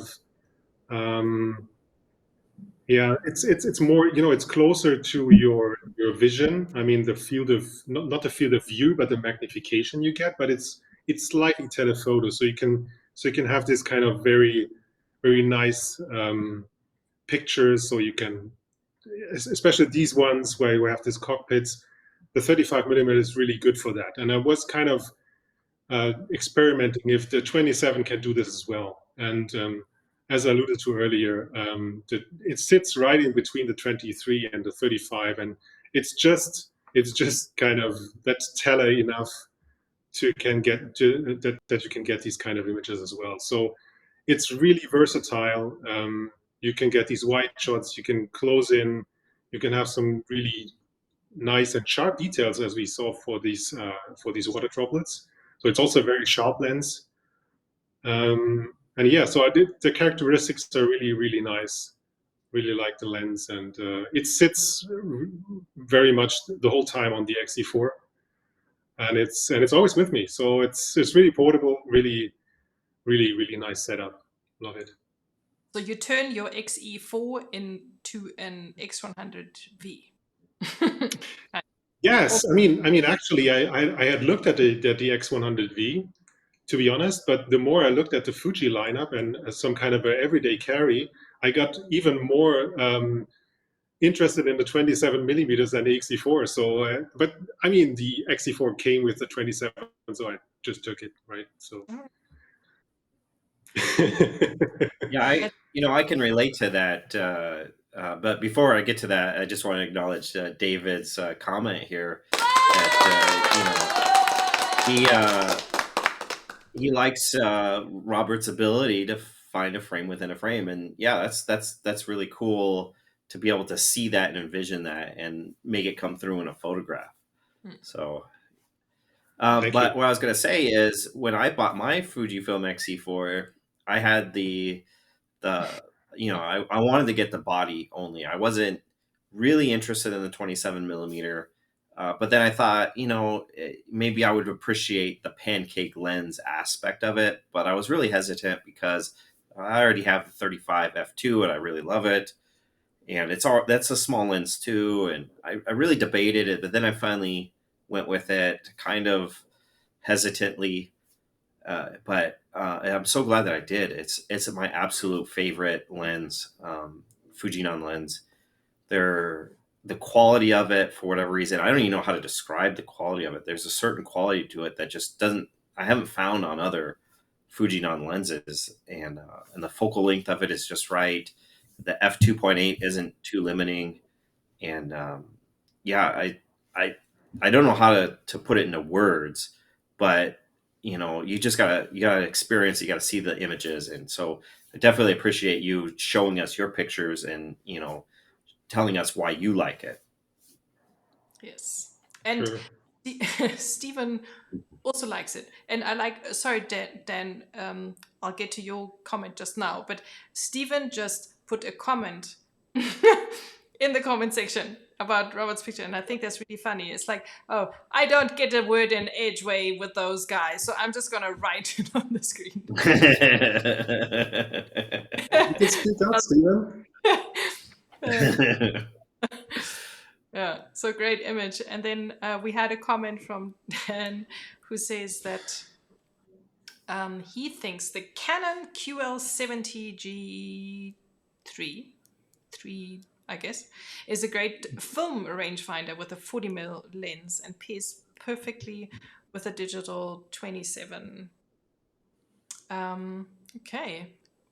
Which is exactly the camera I'm shooting with film right now. Okay. It's a brilliant camera.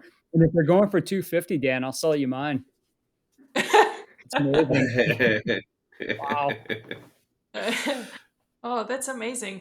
Well, what a great segue into what Stephen will talk to us about. Let's make some noise! Make some noise. Robert, thank you so much for sharing these beautiful images and some insight into shooting with the 27. You're welcome. And Stephen will talk to us about some lenses as well, but not Fuji lenses. He will look at other lenses because he loves to experiment with digital and film and old and new cameras and all sorts. So, Stephen, what have you prepared for us as far as what kind of lenses do you find intriguing and love shooting with? Well, first off, I want to just applaud Robert and anyone that can frame up a good car shot, because I struggle with that. And I've talked to Robert about it before. It's truly amazing. I mean, I have so many really horrible photos of cars, but I will continue to try. I get inspiration. Say no more. Yeah, I will. I would love to just chat about other lenses, and the lenses that I use are a fraction of the price of Fuji's pancake lenses and all other lenses. In fact, I think every single vintage lens that I have and use probably adds up to about half of what Fuji's new offerings cost. So, and when you pair it, you know, with a mirrorless camera, you can use all types of vintage lenses, all of which have their own character and their own little flair. So much like, I would say, Ritchie's recipes and Captain Look's recipes and everyone else's recipes, you know, that it gives us this toolbox. Lenses are just another tool in that toolbox to play with and to capture just something different. So I love putting a vintage lens on, going manual, and challenging myself. So, you know, it's amazing. Like, here, I got a couple props here. Like, this is the little Pentax 110 camera, if you remember 110, but this is my hand for scale, and this is the lens. And you can actually, and I didn't know this until I was reading Ritchie's blog one day, but you can convert this with like a $10 converter to any of your mirrorless cameras. So, you know, I have a version of this on the XT30 that I have, and this is the 50mm version of this. But, you know, in comparison to like a regular old lens, here you have, let's see if I can frame that up for you the other way. You can actually see the difference in like lens sizes. So this, and that 50mm the 50mm lens there on your camera is actually, that and the 70mm are the bigger ones of those Pentax lenses. The other ones are 100%. much smaller. Even smaller. Yes, indeed. No way! I mean, this is literally the lens, and there's zero vignetting that there's minor maybe on the 24, but somehow this thing covers the entire sensor, and so much fun. Amazing. I mean, you can literally take a 24-50 and a 75, throw it in your pocket, and have an entire. So I can't remember. Someone's going. Maybe Dan Allen, perhaps, is going to Isle of Skye and needed 3 lenses. Well, look no further. Here are your 3 lenses. Throw them in your pencil case and call it good. Sure, that is amazing. Truly amazing stuff. And Stephen, for people who don't have any experience with shooting with other and non-Fujinon lenses, so you say there's a converter, so you obviously need to make sure that you can put the lens onto the camera. And do you then shoot focus manually, or do you autofocus, or how does this all work?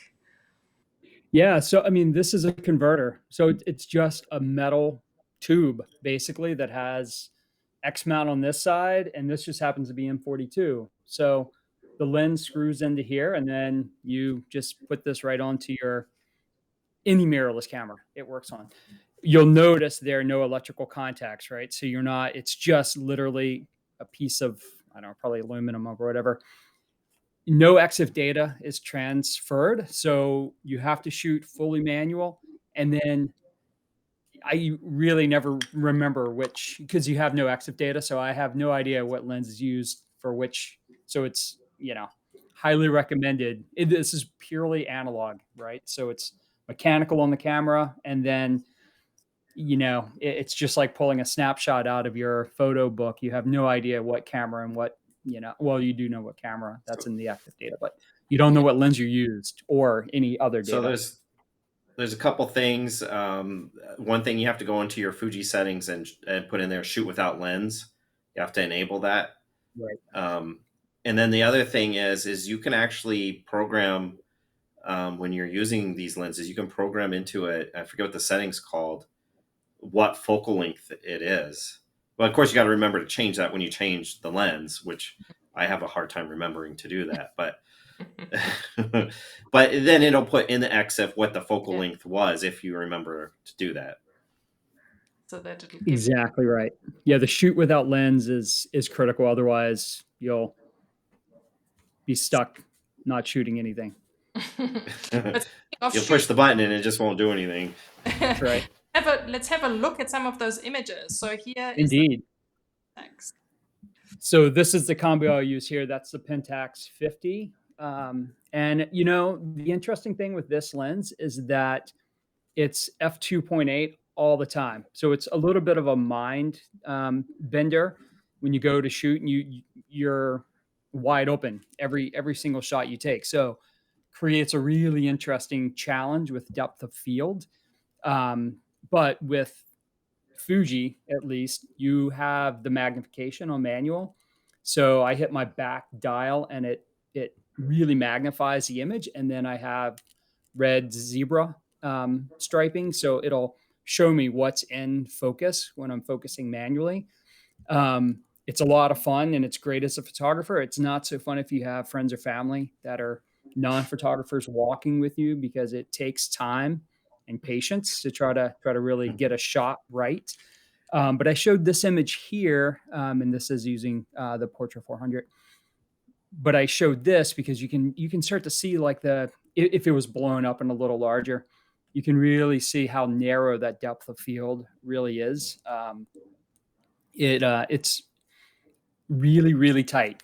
So, but with the mirrorless camera and that magnification, it does make it quite easily achievable to get a really sharp. And I tell you, it's amazing too, like that little bit of glass, just how really nicely manufactured it was, because the images are just amazingly sharp for what that thing is. So, I highly recommend it. $25, $50. I think you can get an entire like Pentax 110 camera with a lens or two for probably $50, and lomography makes the 110 film as well. So it's a blast. Sorry, Dan. The other thing I'll add. Oh, go ahead. No, it's fine. Yeah, this is the challenge that we were talking about when there are so many people on the screen and we have comments. But Dan was just, he was commenting that to set the focal length if you have IBIS. So that's for everyone who's shooting with those lenses. And then Jorge, he's also saying you can have several focal lengths and swap between them. If I think what he means is like if you have these small little lenses, you just pull them out your pocket and pop them on and bounce your uncle. Yeah.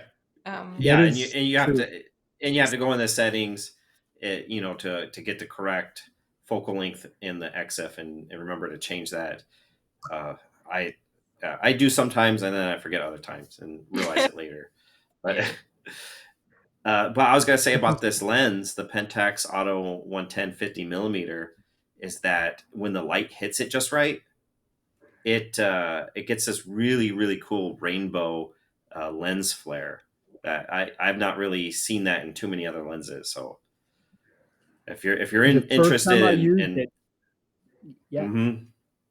First time I used it, it was wild. Like if you catch the light just right, it's a beautiful arc that you just move the camera and you get it exactly right. Yeah, agreed. Very nice. So this is stuff for everyone who loves to experiment.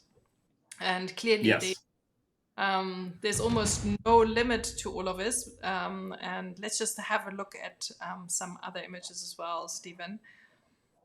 Yeah. So I used to race. And so it's good to have alibis, in case you fail. So the old lenses are my alibis where I can always say, hey, I'm using an old lens, and it kind of makes up for mediocre photography. But this is a case where with this lens was the Helios 44-2.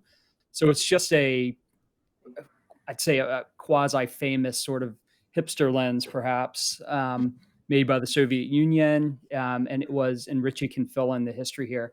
But it's basically mirrored after like old Leitz lenses. So the Soviets came into Germany, took all of the plans from the lens factories and then ran back to Russia and made fairly inferior copies, but also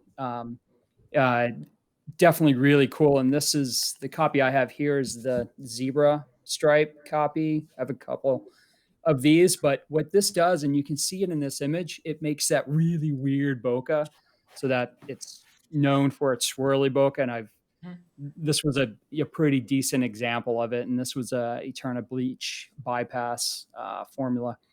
But if you get it just right, and I'm sure Ritchie has some better examples than this, but the bokeh that comes out of this is pretty trippy for sure. Yeah. It makes for a lot of fun. But anyway, still. Yeah, the background and the foreground have to be just right. I don't know the exact length, but you got it there, that picture. But when you get that effect, it's just wild. Yeah. When you get it it's right. A lot of it's true. And let's round it up with a beautiful surf scene that we've seen so many of yours. Yeah, so this is sort of double trouble, I'd say. This was the Eterna bleach bypass, which I found really sort of well, I don't know, depends on your style, but this definitely took that recipe and this lens, which is, and you can see the yellowing, I think, backwards. You can kind of see the yellowing in this lens. So this is an old Pentax Super Takumar, 1.4, and thorium was used in the glass. So it's a rate, and I'm sure there are a lot more technical people out there than me, but the thorium was used to help with the glaring in the lens, I believe. But over time, the thorium would break down and it would yellow, just as it broke down. So the lens gives a very distinctive amber cast to photos. And then when I add this use this with Eterna bleach bypass, which I think this is a good example. If you're looking for a particular look, you can pair certain recipes with certain vintage lenses and get a very distinctive look. And I did a whole series of these that day of these photos, and it just, I thought it really accentuated the overcast and the thick, dark clouds and just the mood of the day. But I think this is a good example of, pairing a recipe with the right lens and getting a very different look than you could get. You might be able to do this in Lightroom or Photoshop, but this was straight out of camera with an old lens, which I just think makes it that much more satisfying. But highly recommend these lenses. And so shooting with a radioactive lens is also kind of exciting. Yeah, radioactive, right? Yeah, freaky. Did some research, on these lenses. I have not yet been shooting with vintage lenses, but talking about all of this and seeing the images, I'm sure everybody else also finds it very inspiring, just like the typography as well. And I can't believe that this is, radioactive stuff. That is like that, Stephen. That's pretty trippy. Yeah, but very mildly radioactive. Just mildly. Very. Yeah. I have all three of the lenses that Stephen mentioned, and I will say amen to his suggestions here. They're all really great, and I have the lens that Robert had suggested to us, and so I echo their statements. If you're looking for 4 lenses, follow their suggestions here. Right. Yeah. So there's amazing inspiration to be had, and yes, and if you want to not only have fun but also want it to be light on the pocket, like Jorge is saying, then those are also really good choices. I'm sure everybody is now itching at their fingers. Well, I am. I'm like, okay, I need to get some vintage glass. Will not break the bank. Yes.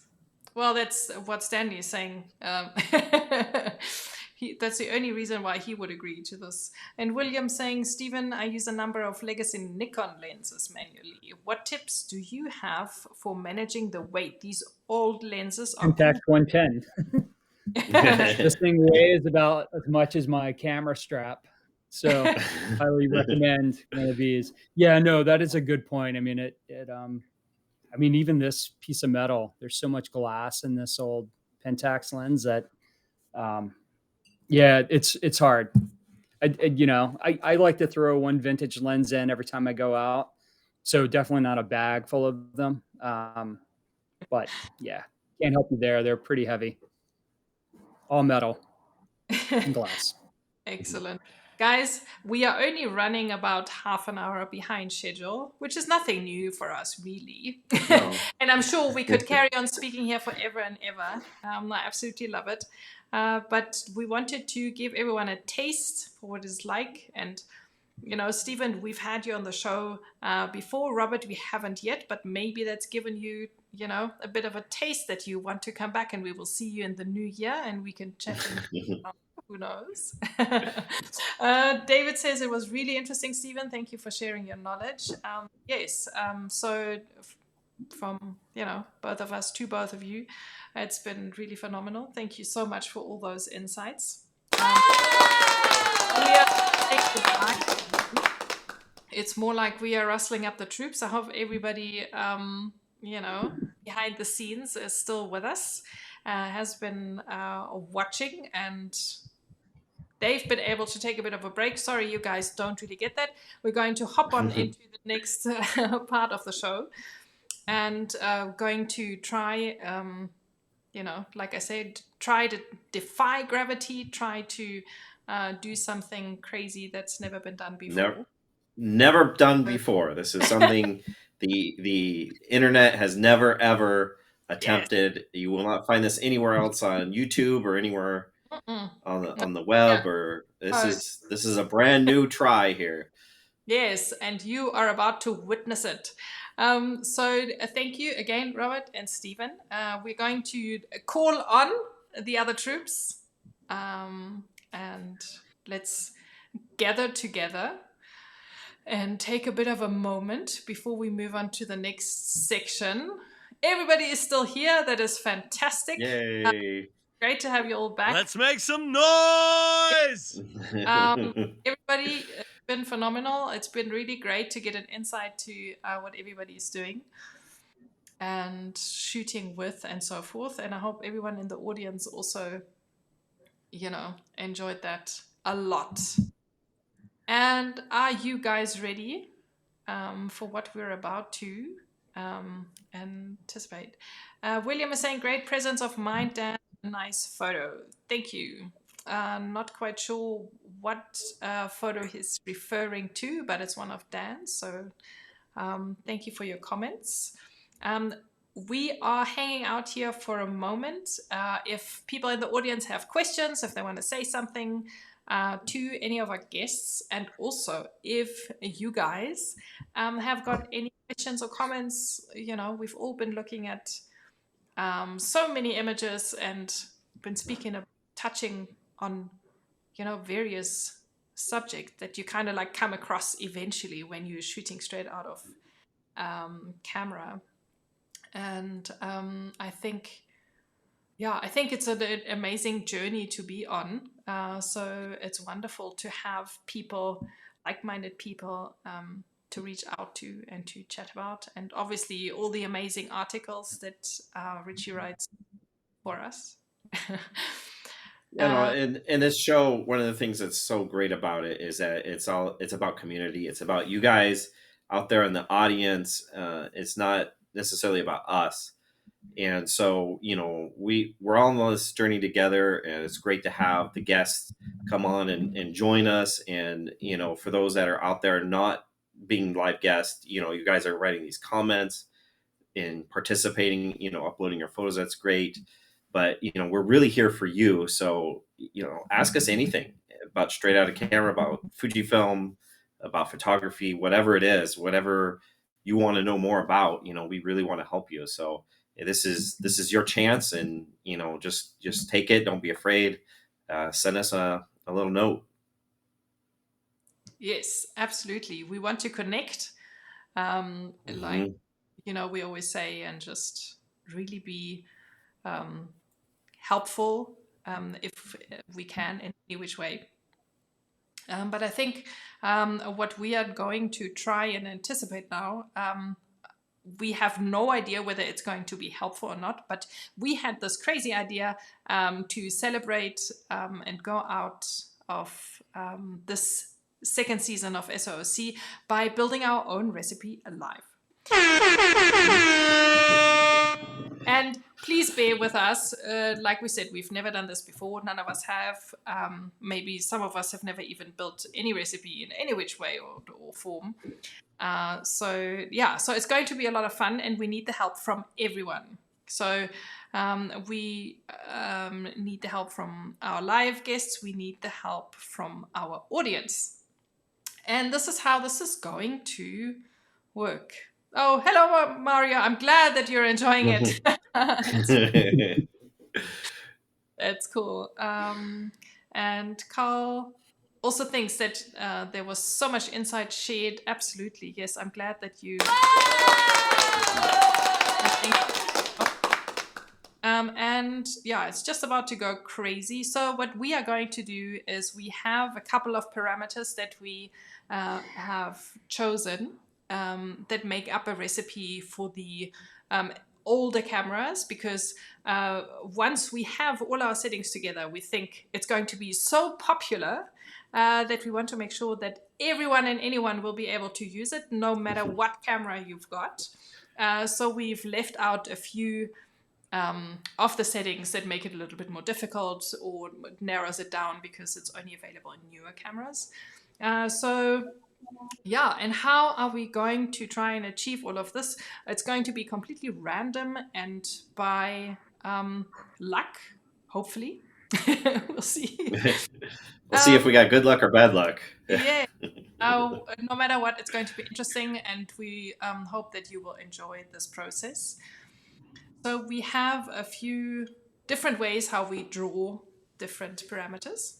and we're going to hop in by choosing the first couple. We have our wheel that you usually know from when we draw a winner for the app. That we've modified a little bit.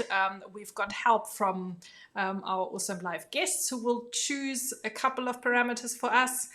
And then we also have our poll that we've been training you guys on over the last couple of episodes. But we are choosing a different path this time around. So we've shared this link in the comment section. That you've all got it and that you have the browser open, because we now need you to start interacting with it. And this is where we will ask you poll questions. You can already be on that link if you're not. And as soon as a poll question comes up, you will see that. And then we would really appreciate your answer. And then we will see what comes up. And I've got the app, Ritchie's app, open here on my phone. And we will use the section where you can enter your own recipe. In case you didn't know, Ritchie's been so kind to include that in the app, that you can also make up your own recipes and put in parameters. So this is exactly what we will do.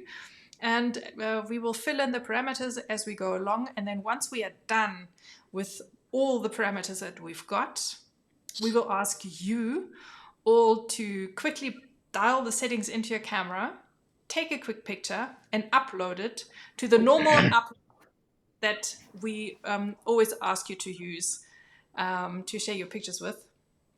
And then we will have a look at the first tries that people have managed to take with this recipe, whether it's overly blue or whatever funky colors, or maybe it's really nice, who knows. And we will look at those images, and then, we can fine tune what you can take with that recipe over the holidays. Have I forgotten anything? Nope. Are we ready to start? I think we're ready to jump in. Okay, let's do this. Blah, blah, blah. Mm-hmm. I'm talking too blah, much. blah, blah. I get it. Blah, Yes. blah, blah. Let's do it. Okay. We are going to set our first parameter, and that is, where's my list here? We're going to choose a white balance, and we're going to choose a white balance using our trusty wheel. We thought we start in kind of like known territory. So we've picked the wheel, and we're going to just spin it and see what it pops up. So wish us luck for that. And while this is going on, okay, while this somewhere is going, so well. I'm getting prompted from the tech team at the back that my phone dropped the connection. This is why they couldn't see it. So I'm going to be in trouble for that. But I'm connected again now. And while we're on the topic, I want to give a big shout out to our team in the back. They're always doing amazing. And today there are so many new things that they have to battle. So big up, you guys are doing great. Including sound effects. Yes, especially the sound effects. There's still a couple of things that we have to get through, but I am convinced that that's going to be great. So, say no more. Okay. This is the recipe, and we're going to switch to our wheel to choose what white balance we're going to have, and it's all festive here. And all we need to do is press the wheel, and let's get this party started. Let's see, what do we start with? Get something crazy or something fairly normal? Daylight. Fairly normal. Okie dokie. Yeah.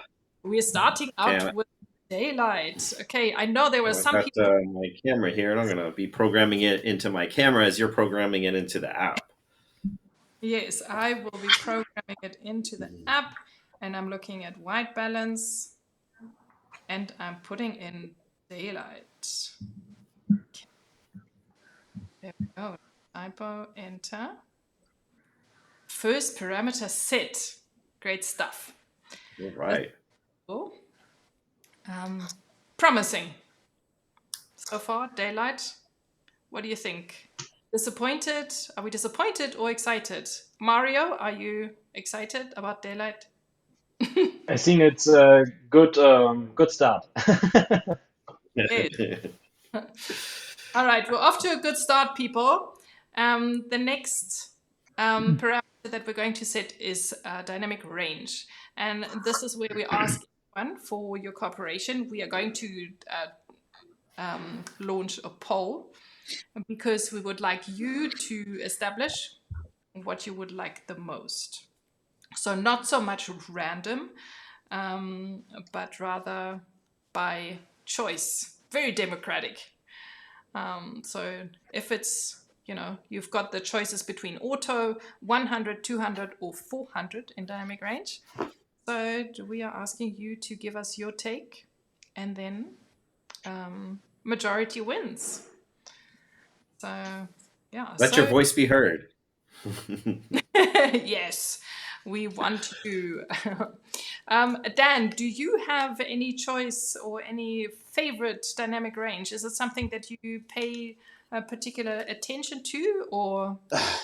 Yeah, it depends on what I've got working for clarity, really, because they're two different things, but they do kind of work together. And if you hit that dynamic range too high, and you've got a high clarity, it really slows down your camera. Yes, excellent input there. That's great. Yes, so let's see what we can do. Randy wants us to use 200. Okay, let's see. Randy, I'm not sure if you are able to hop on the link. So if you want to choose 200, you can vote through our poll. The link is in the comments. So you can just click on that. It will take you to a browser, and then you don't have to put in a name, and then you can vote whatever we are asking you to do. Robert has heard. I hope everybody else has, and everybody in the audience has. And as soon as that is done, we will get the results onto the screen. Please bear with us. It is quite technical for the guys behind the scenes. There are a lot of different inputs that we've got so that we can show to you what everyone is voting, and to really make it. This is like one of those shows where the audience gets to decide who gets voted out. So we're all waiting for. We're only voting in. We don't vote out. Yeah. Yeah. The opt-in. The stuff that is now legal, all the poppy stuff and whatever. We're only opting in. And so I'm really excited. We haven't used this before.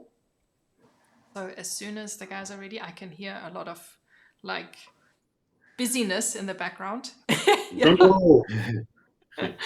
The hamsters are turning the wheels. Yeah, you will notice that there hasn't been a sound effect. That's how you know. Because I'm busy with other things. No way! Of course. Oh, they must got it done. Yes. And let's show us the results. I think we're almost ready to pop over to a screen. We just need to make a little space. So everybody scooch up a little bit to the top of the screen so that we can put the poll at the bottom. Not really. The guys will do that for us. Yeah, exactly. We will all lift up as soon as that's done. We will have a look. There we go. So this is the interface, and as soon as all the questions are in, it will come up and show us the results. If you've tuned in a little bit late or you can't find the link in the comments, you can also scan this QR code here that you see on the right, which is quite handy, or you can use the link right next to it to get to our vote. So let's have a look. See here. Well, I think that is by clear almost majority. We are going to max it out. Yes. We are 400. Great. So yeah, absolutely. We don't like to play it safe or anything of that sort. So let's put in our dynamic range at 400. Dynamic range at 400. Coming up. There we go. So 400 it is. Dialed in, locked, and ready to move on. Well done. Okay, taking shape. Next up, we will be asking all of you guys to help us along with randomly choosing some parameters for a couple of different values. And we're going to go through, and you've all prepared something for us, whether it's a hat and you pull out a number, or you've got an app or on your phone, or whatever the case may be. But I think we are starting with Dan. Let's start. Yes. And you don't necessarily know exactly what it is that you are choosing, so that we can make it really super random. Yes. Do you know that you need to now draw a number? How are you going to draw a number for us, Dan? I've already asked one of my children for numbers, so I already know them. Okay. I'm prepared. That is fantastic. So we so what is your number? Well, what for what? What am I numbering for? Well, this is the one that we're not telling you, and the only thing that Right. You find out after you tell us the number. Yeah.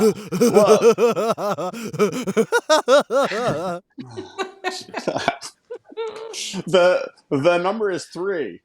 The number is 3. The number is, and very honestly, I really don't know what the value is that we assign to you. Yeah.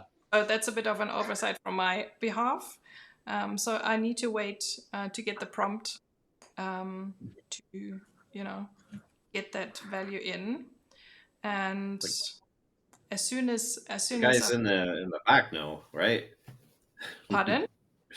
I said the Stanley probably knows, right?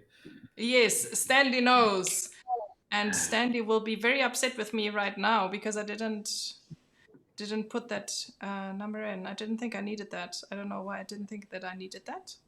So I'm waiting for the guys to tell me, and then I will put the value in. Thank you so much. I've got my list now. Well, thanks, Stan. Well, good. That was a smart way to do it. Ask your kids to pick the number. Yeah. That is very cool. Absolutely. They don't know what numbers they're picking, so it works out great. Yes. So the mystery lifted. Thank goodness. So Dan, you picked the white balance shift red. Nice. Oh, okay. So the white balance shift red is going to be +3. Interesting. There we go. Yeah. It's already shaping out to be a good recipe, I think. Yeah. I like where it's headed. Yes. Excellent. White balance shift is red. Okay. And now we are going to do the white balance shift in blue. So that is Mario. Mario, you have to give us a number between -9 and +9 for your white balance shift in blue. And what have you chosen as a technique to give us that number? Yeah, I have a random number picker here in my browser, and I will click it now and then say you the number. Okay. So I'm also excited. Drum roll. It's -5. -5. -5. Say no more. Oh, that's great. Okay, now we got to talk about something here. What if this ends up being? What if we randomly pick a recipe that already exists? Kodachrome. We won't tell When the him. gig is up, we know that's what Ritchie does all the time. That's how I do it. Yeah. I ask my kids to pick a random number. Yes. That's very cool. Okay, here we go. White balance shift in blue is -5. Okay, fantastic. That's not too shabby, I think. Excellent. Great stuff. Thank you, guys. That was really cool. And let's see, where are we heading to from here? From now, here we are going to ask Enrico. Enrico, you are going to give us numbers for the shadows and the highlights. If you've tuned in later, you will know that you will not know that we lost Simon. Simon Hughley was supposed to join us as well and partner up with Enrico, but unfortunately he's sick. And so Enrico has the pleasure of choosing 2 numbers for us. So Enrico, you will choose the highlight settings first. So we need a number between a -2 and +4. And what method have you chosen? An app. And that is very cool. Okay, so Here you go. So the highlight. first number is, I don't know if you can see. Yeah, it's +3. Okay, +3 for highlights. Nice. It's a good thing we got DR400. I would love to be inside your brain now, Ritchie, to see going and what on earth is that going to be? Do you have any idea what this would look like up to now with these values? I think the film simulation will be a big tell for. Yes, that's why it's definitely got good potential. Maybe like a Kodak-like colors of some sort, Yes. Fantastic. Yes, exactly. All right, and then let's throw in the shadows as well. Enrico, what do we got? Okay, let's see if I can do it. Yeah. I don't know if. Yeah, it doesn't really. Okay. Doesn't really show. Okay, +4. There we go. I like Rico's transparency here. Oh my God! Yeah, okay. +4. Okay. I don't think you have a recipe like this already, Ritchie, do you? No, probably not. This is going to have a little bit of contrast. A bit. But the DR400 will help. You'll be able to kind of bump up the exposure a little bit and still record some shadow detail. Yes, exactly. Well, the cool thing the challenge will be to, use this recipe to still make something. So find a way where this is, working. But, we could still get Eterna or Pro Negative Standard or something that's got lower contrast and good. Yeah. Yes, we will see. All right. Thank you so much, Enrico. This is cool and taking shape. And we are moving on to, what are we doing? Next, we are doing, I've got so many papers on my table that I'm getting a little bit confused here, but wait. Robert's ready with his hat. Robert is ready.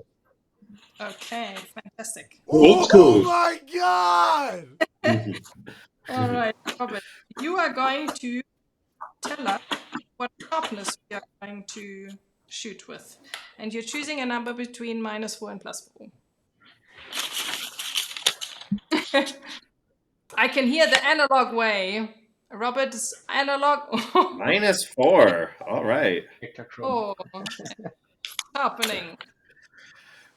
Okay, -4 it is. Look at that, guys. -4. Great. Thank you, Robert. Great stuff. Okay. Cool. And then we are moving on to Stephen, who will give us nice introduction. Will choose a number -4 and +4, and how will he do that? Stephen, what are you I'm going to choosing? use an Excel formula called rand between. So All something No different. way! No, fancy on us.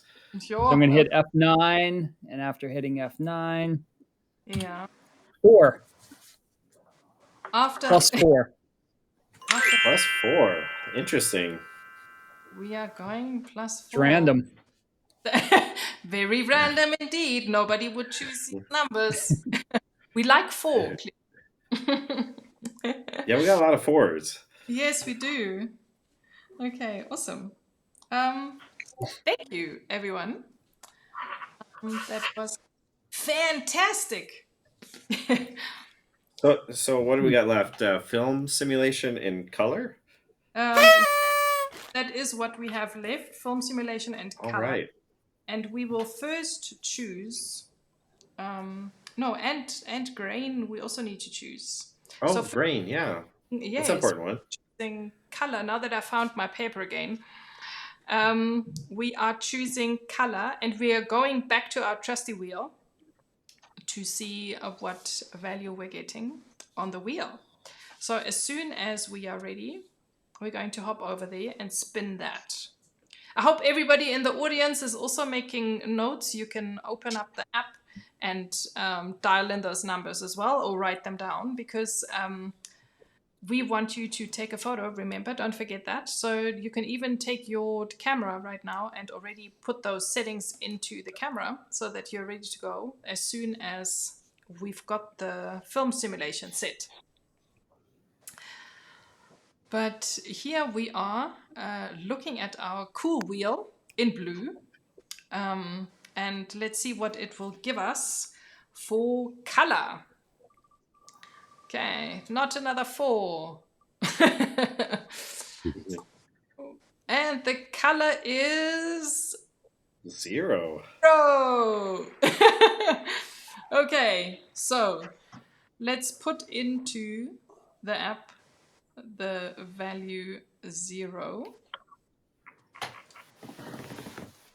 Look at that. Isn't that cool? Right. There we are. There we go. Almost there. Yes. And now it's back to everyone. Rescue us and tell us how grainy you want to go. You have a choice. Go all out. I think we have lots of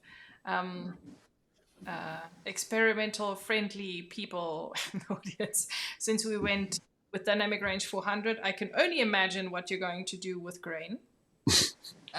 So your votes, everyone, and let's check it out. Let's see where we get to. Going. Background music playing in the meantime. But maybe I shouldn't give the guys too many ideas. While we are waiting for everyone to make their vote. And we need like the Jeopardy song playing. What is the Jeopardy song? I don't know the song. Oh, you don't know that one? No. Oh, I'm not gonna hum it for you. I'll spare you that. No. I thought I could get you tempted. But you were saved by the poll, and we've got results. Thank you, everyone. Oh, it's still, they're dynamic. They're changing. Yes. We just had another response, but it looks, of course, you had to go straight. that is, interesting. Let's keep it going. There are still votes coming in. What?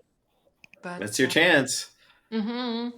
But we are up on old school. So I think old school it will be. So the grain is going to be strong. So let's put in some strong grain. And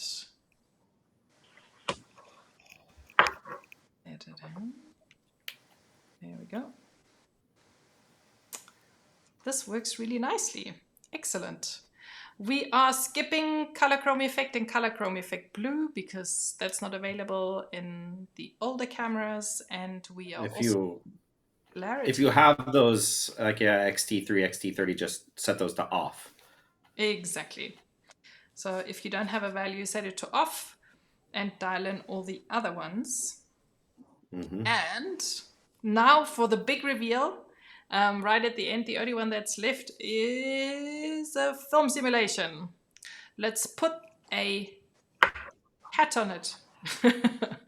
Let's put a Christmas hat on it, and let's give it the final adjustments that it needs. Let's hop on over back to the wheel, and let's spin it, and let's see what we get.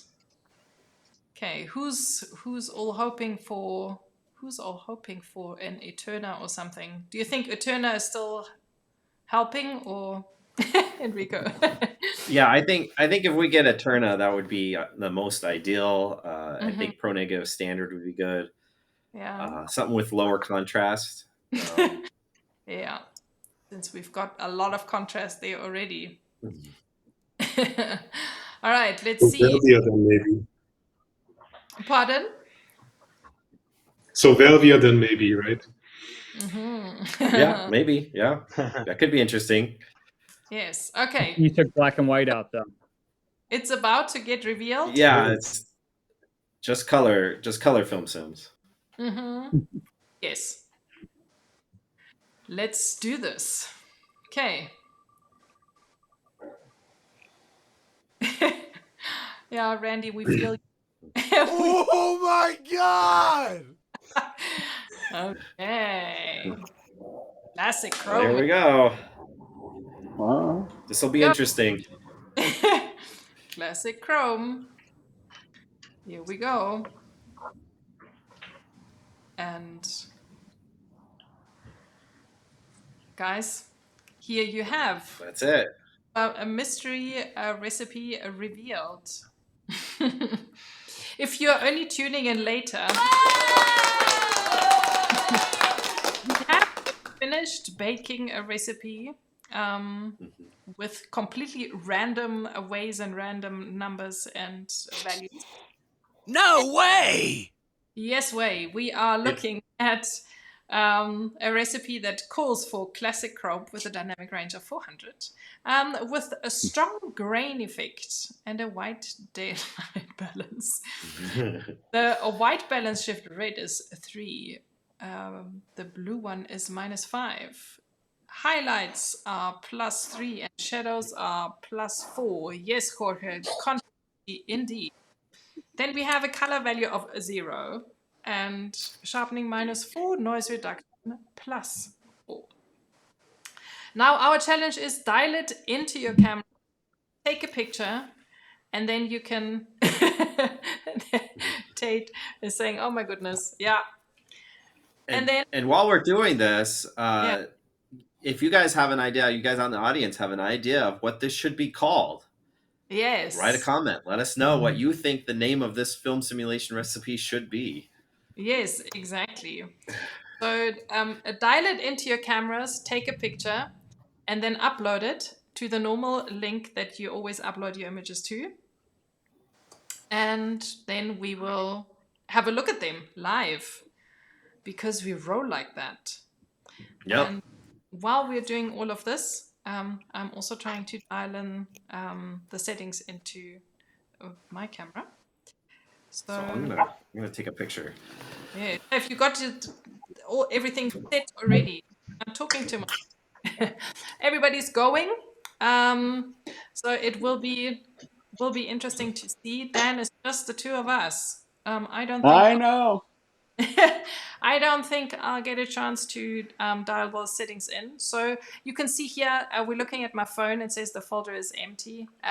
This is the folder that the images will come in on. So I hope that will populate quickly with some images. And Dan, you said for you it's a little bit tricky those settings in like straight away. Yeah, it takes me a long time to put in settings, so I thought I'd let these guys do that. Yes, absolutely. That is fine. So at least you're not leaving me alone. I've got someone to chat to. That's very cool. Well, and I'm hoping to take this recipe out on an episode and see what I can do with it. So take it out and try it in all kinds of different ways. So I think that is really cool and a very, very nice offer that you're going to, well, check back with me on that one because it'll be a challenge, I'm sure. It is, absolutely. So Jorge is asking what link is that? So the link to upload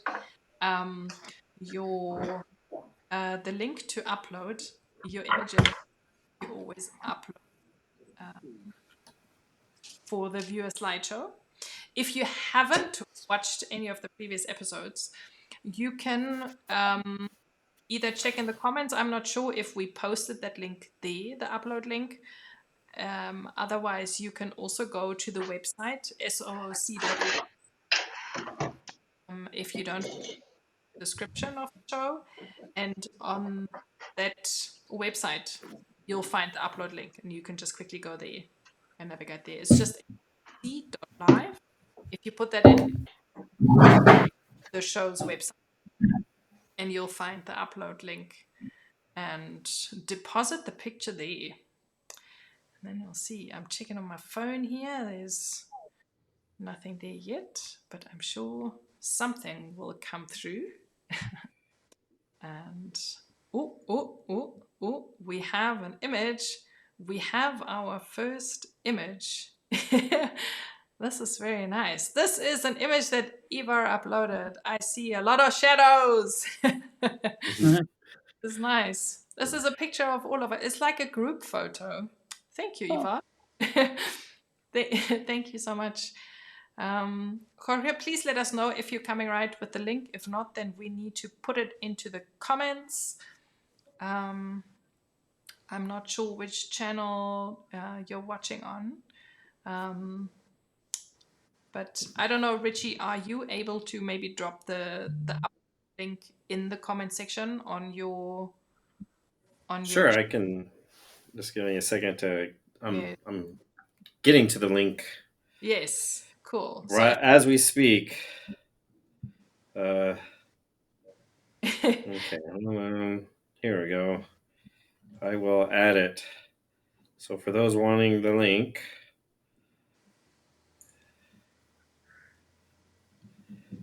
yes, Ivar, thank you. You made a picture of your there screen. we go. See that? It's cool. Thank you so much. As is typical with the Fuji app, I'm unable to connect to my camera. Oh no! Oh, don't say that. Don't say that. Sorry. What a piece of junk app. So supposedly they're working on a new one, so hopefully it comes out soon. I heard. They should have consulted me on that, but for sure. No kidding. Yeah. Okay, so I'm uploading mine right now, so hopefully it comes through real soon.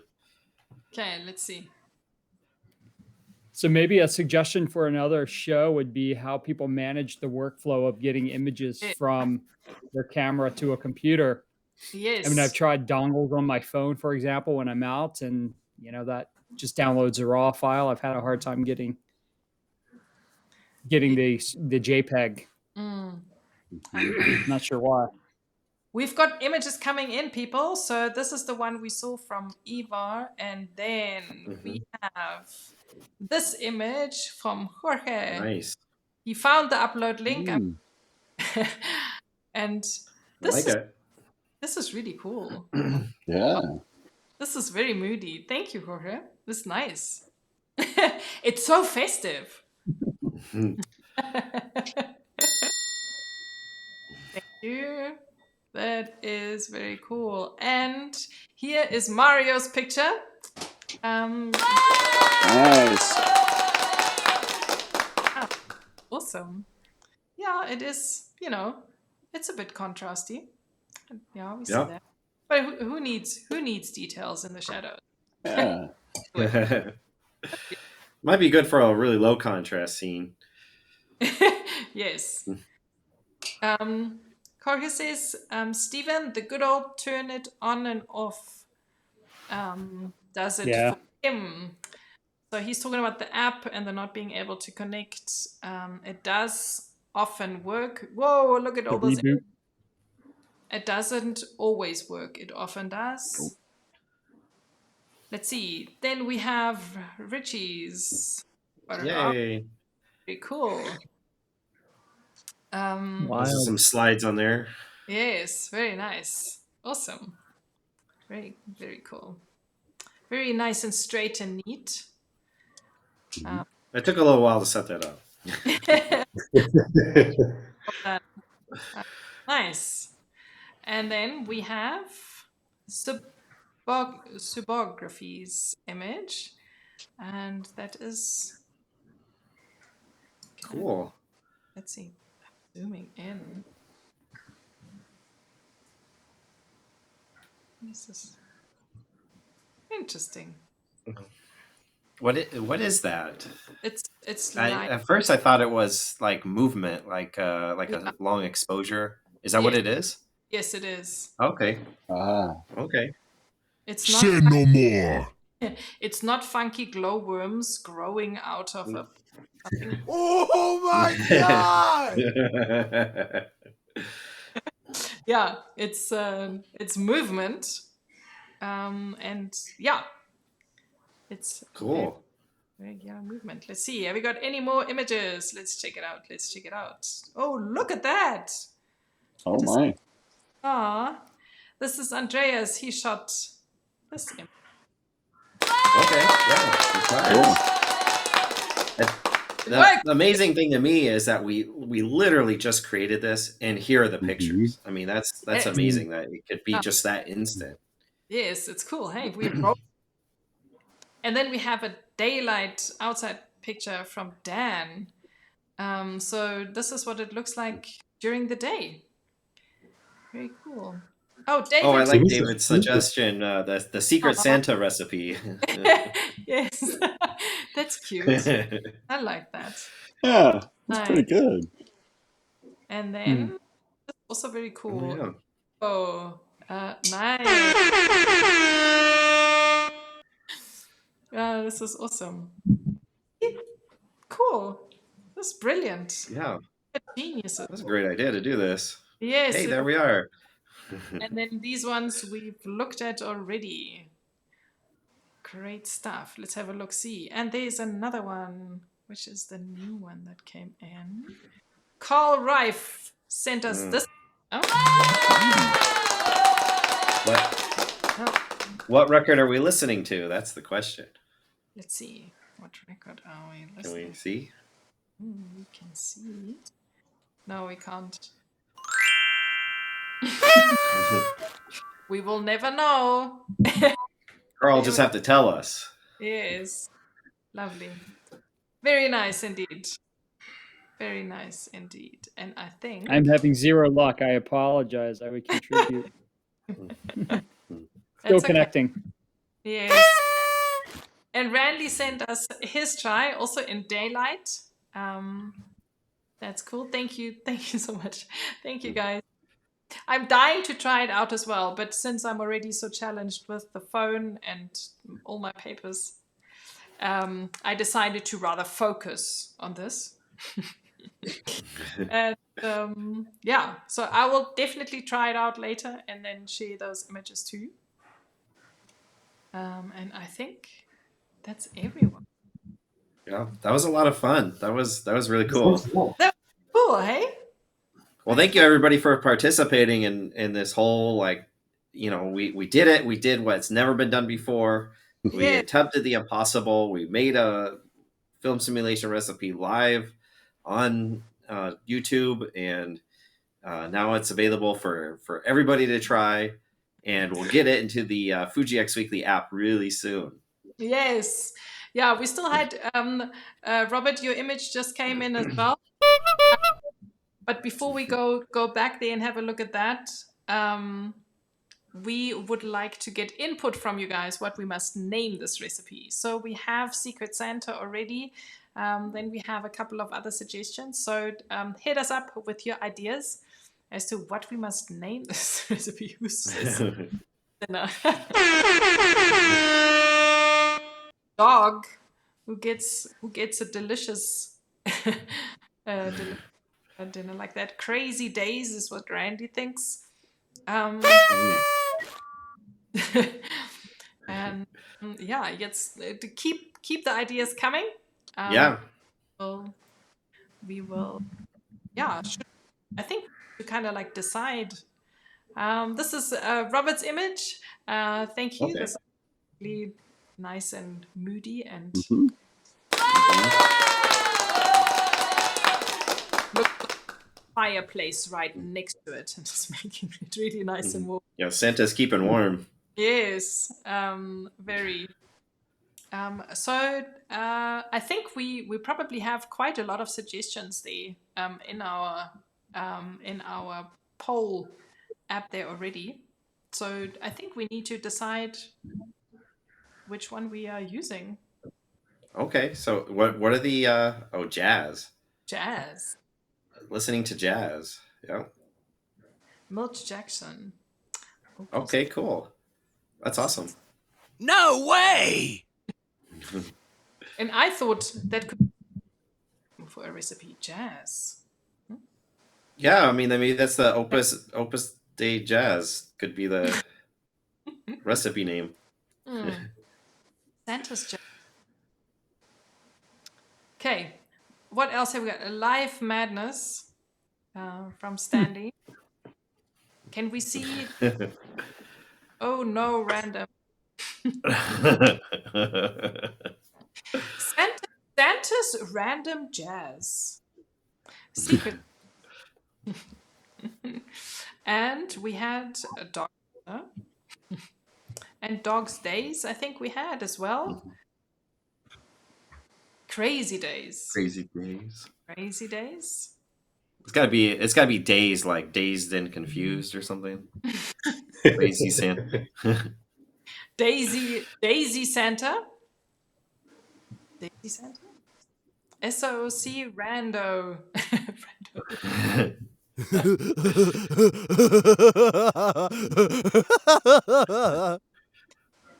And Rudolph Rednose. Yeah, very cool. Mystery Chrome. Oh, Mystery Chrome. Mystery Chrome. Okay. I like that one. Yes. Also do. I feel we need to bring Santa in there maybe a little bit as well. Don't you think so? Like something Christmassy, festive. Santa's Mystery Chrome. NBD. Random Claus. Okay. I think secret sauce. Yep. We need to make a decision. I don't think there is a way for us to see all the different suggestions all at once. Epic Santa color. Okay. We do have a Santa color recipe. It's kind of different, but it ever so slightly different. Maybe a bit eating. Secret Santa 2020. Too many options. Okay, let's cut it off here. Let's have a quick think. I have another. I think we should run another poll. That the guys in the background will now take and put them in a poll. And then everyone can vote. And before the show, because there's still a couple of things that we need to do on the show before we end. And so everyone's got time to vote for their favorite name before the show. And then we will reveal that result just before we end. And then that is that. How about that? Well, that sounds good. Let's do that. Yes. So, yeah, so that's it. We did it, guys. We did it. Yay. Well, only however much time. It is 9:30 by me. We have been, well, we said it would be the Christmas bumper episode. It really is. It really is. That's great. But I think I had a lot of fun. Did you guys have fun? Yeah. Yes. Robert, a lot of fun? Yes. Yes. Lots of fun. Enrico, lots of fun. Absolutely. He's muted. Sorry. Fantastic. You guys have been absolutely phenomenal. It's been wonderful to have you here and for all your input and everything. And I hope that you, took this as a nice experience and just some lighthearted fun and think about if you want to come back next year. As well.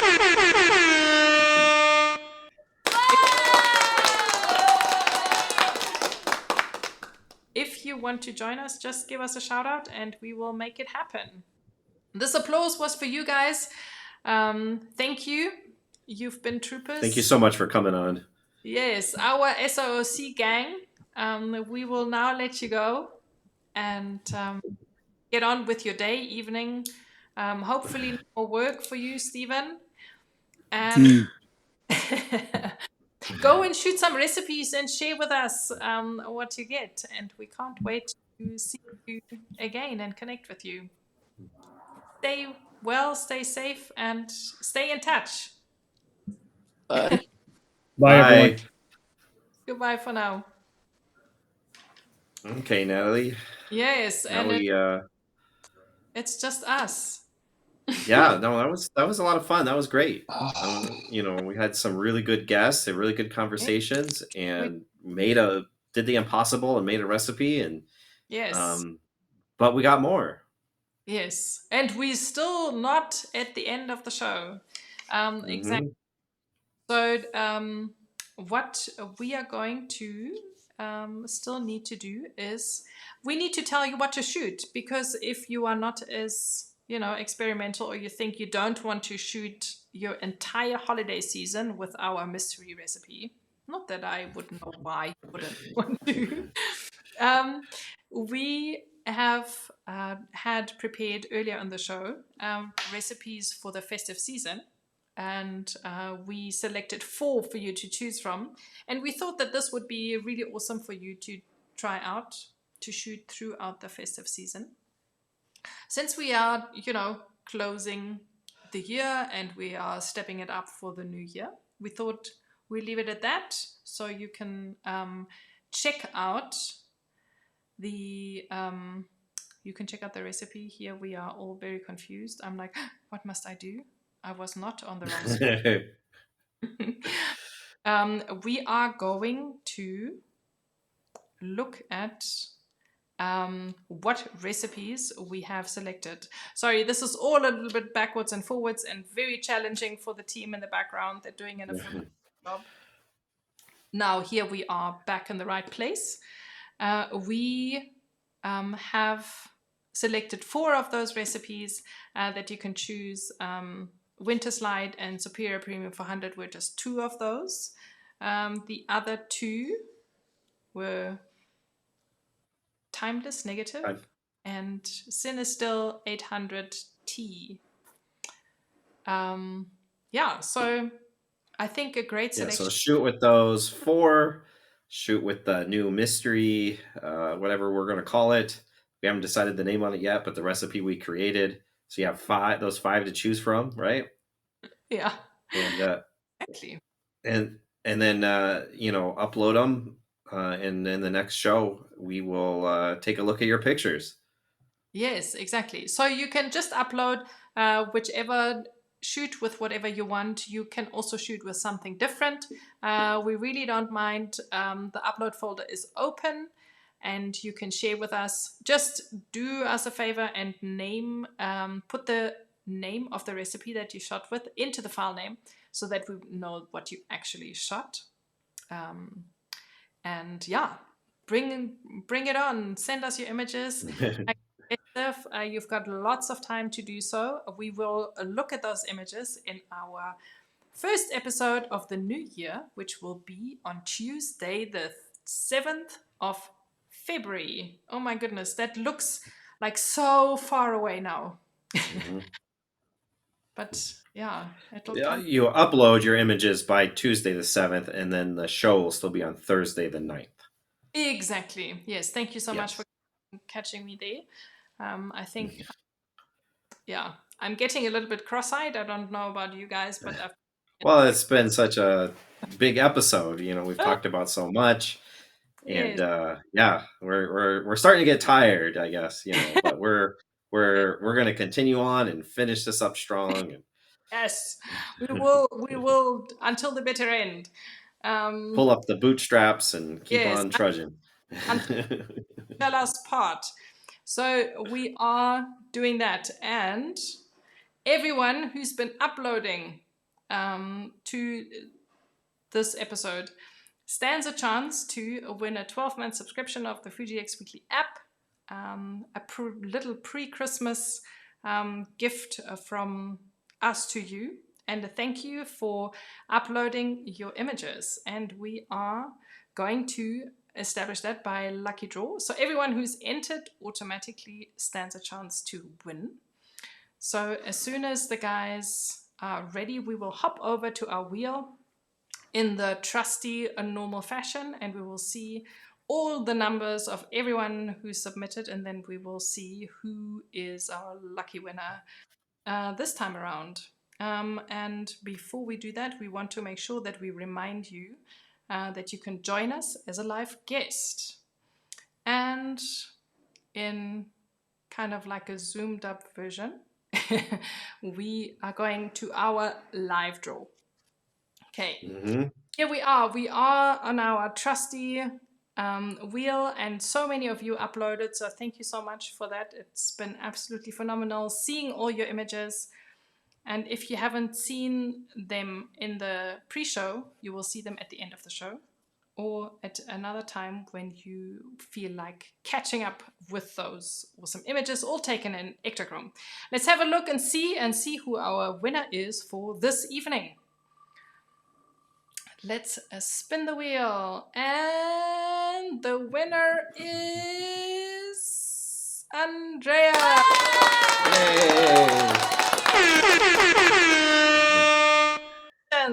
We're setting a trend. Last time Bo de Lange was a first time submission, and he won. And this time around it's Andreas, and he's here and happy.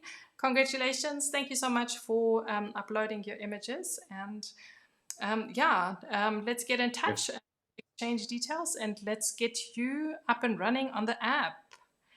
Yep. And so just send me a message on Instagram or Facebook, whatever social media you're on. Just send me a direct message, and we'll get in touch, and we'll get it all.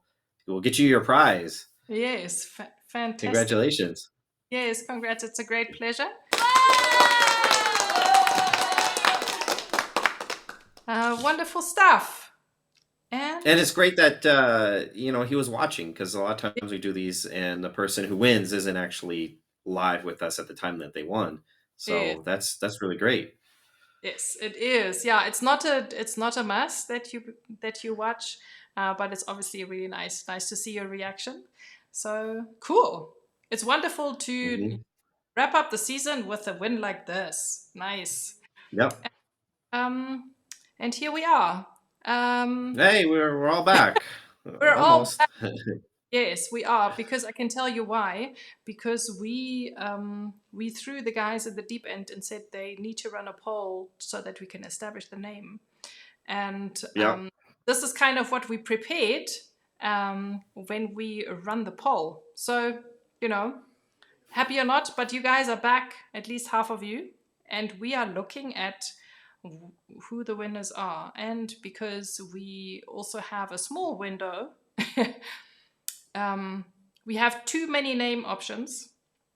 And it is going to get revealed soon. Ooh, Mystery Chrome looks like a good option here. We have live match. Got a couple more minutes though. If somebody wants a different name, this is your chance. Yes. Make your vote. Make your voice be heard. And Randa Claus is also in the running. Okay. Ooh, Mystery Chrome. It looks like Mystery Chrome has got a very good chance to make it. There is a couple more up top. Shame the guys in the back probably like, why did you have to do that to us? And waiting away, but I think it's worth it for a really good name. It's going to live with us for a long time. Yeah. Yeah. Many stories will be told about it. And Mystery Chrome keeps on growing on 60% now. Oh, wow. And it keeps on growing. It keeps on growing. That's fantastic. That's nice. Yep, and I'll go shoot with this the next today and tomorrow and try and get some pictures and get it in the app pretty quickly. Oh, that is fantastic. I can't wait. That is very cool. We're making history, guys. Yeah. And yeah, we're on 67%. Oh, someone changed their mind. Or maybe someone voted for something else. Oh, probably, yeah. Yes. So yeah, but I think Mystery Chrome it is. Mystery Chrome. Yes. Should we nail it down? I think we must nail it down. Let's put it down on the paper. Yeah. Okay, and here's the moment that I've been waiting for a long time. I drink to our Mystery Chrome. There you go. Let's marry everything. I like that cup. Nice. Cheers. Thank you to everyone who's been making this happen, and to Chrome. Yep. And we did it. We did it. If you would like to join us and have some fun with us next year, please get in touch.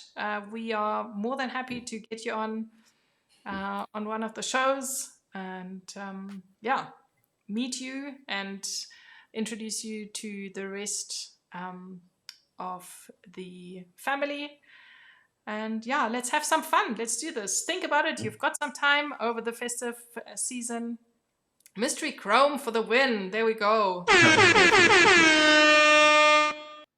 Okay, fantastic. So if you want to come on the show and have as much fun with us, please give us a shout out. And it is a lot of fun. Yes, it is. And it's not always 17 hours or however long the show was.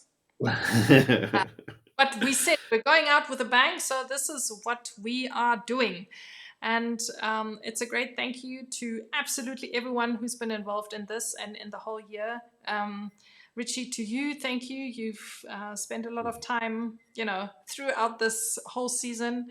It's been an interesting year for you, and you still made time. You came live, tuned in from all sorts of places. And a big thank you to our audience. You've submitted month after month after month amazing images and made them available for us to show with the rest of the community. Here are all the people that have submitted images throughout the season, and it fills my heart with absolute joy to see that. We had over 60 different people. Fantastic. Submitted. That's amazing. Yeah. So I think this is just absolutely wonderful. So thank you. Big shout out.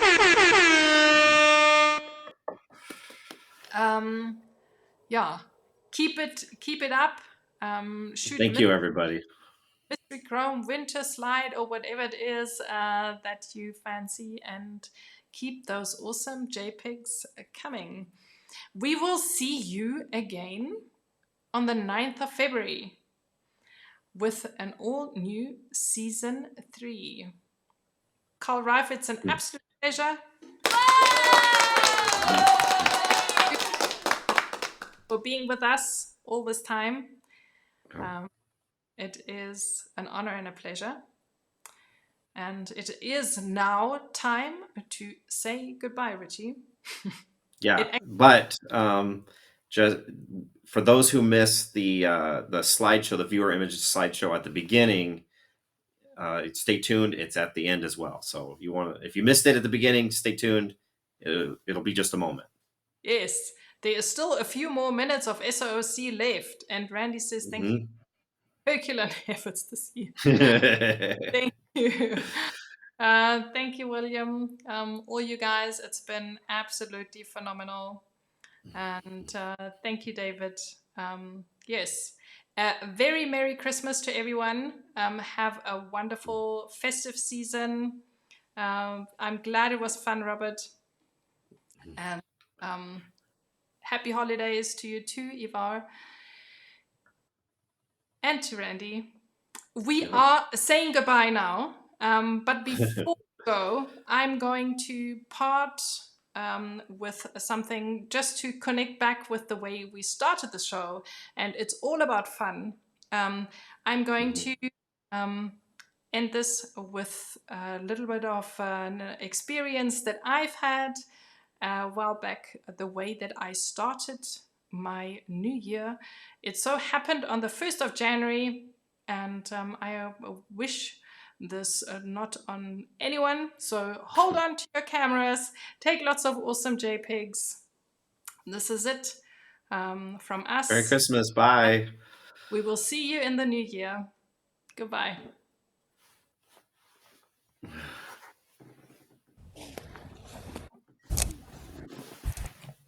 Just to make it particularly nice. No! Oh gosh.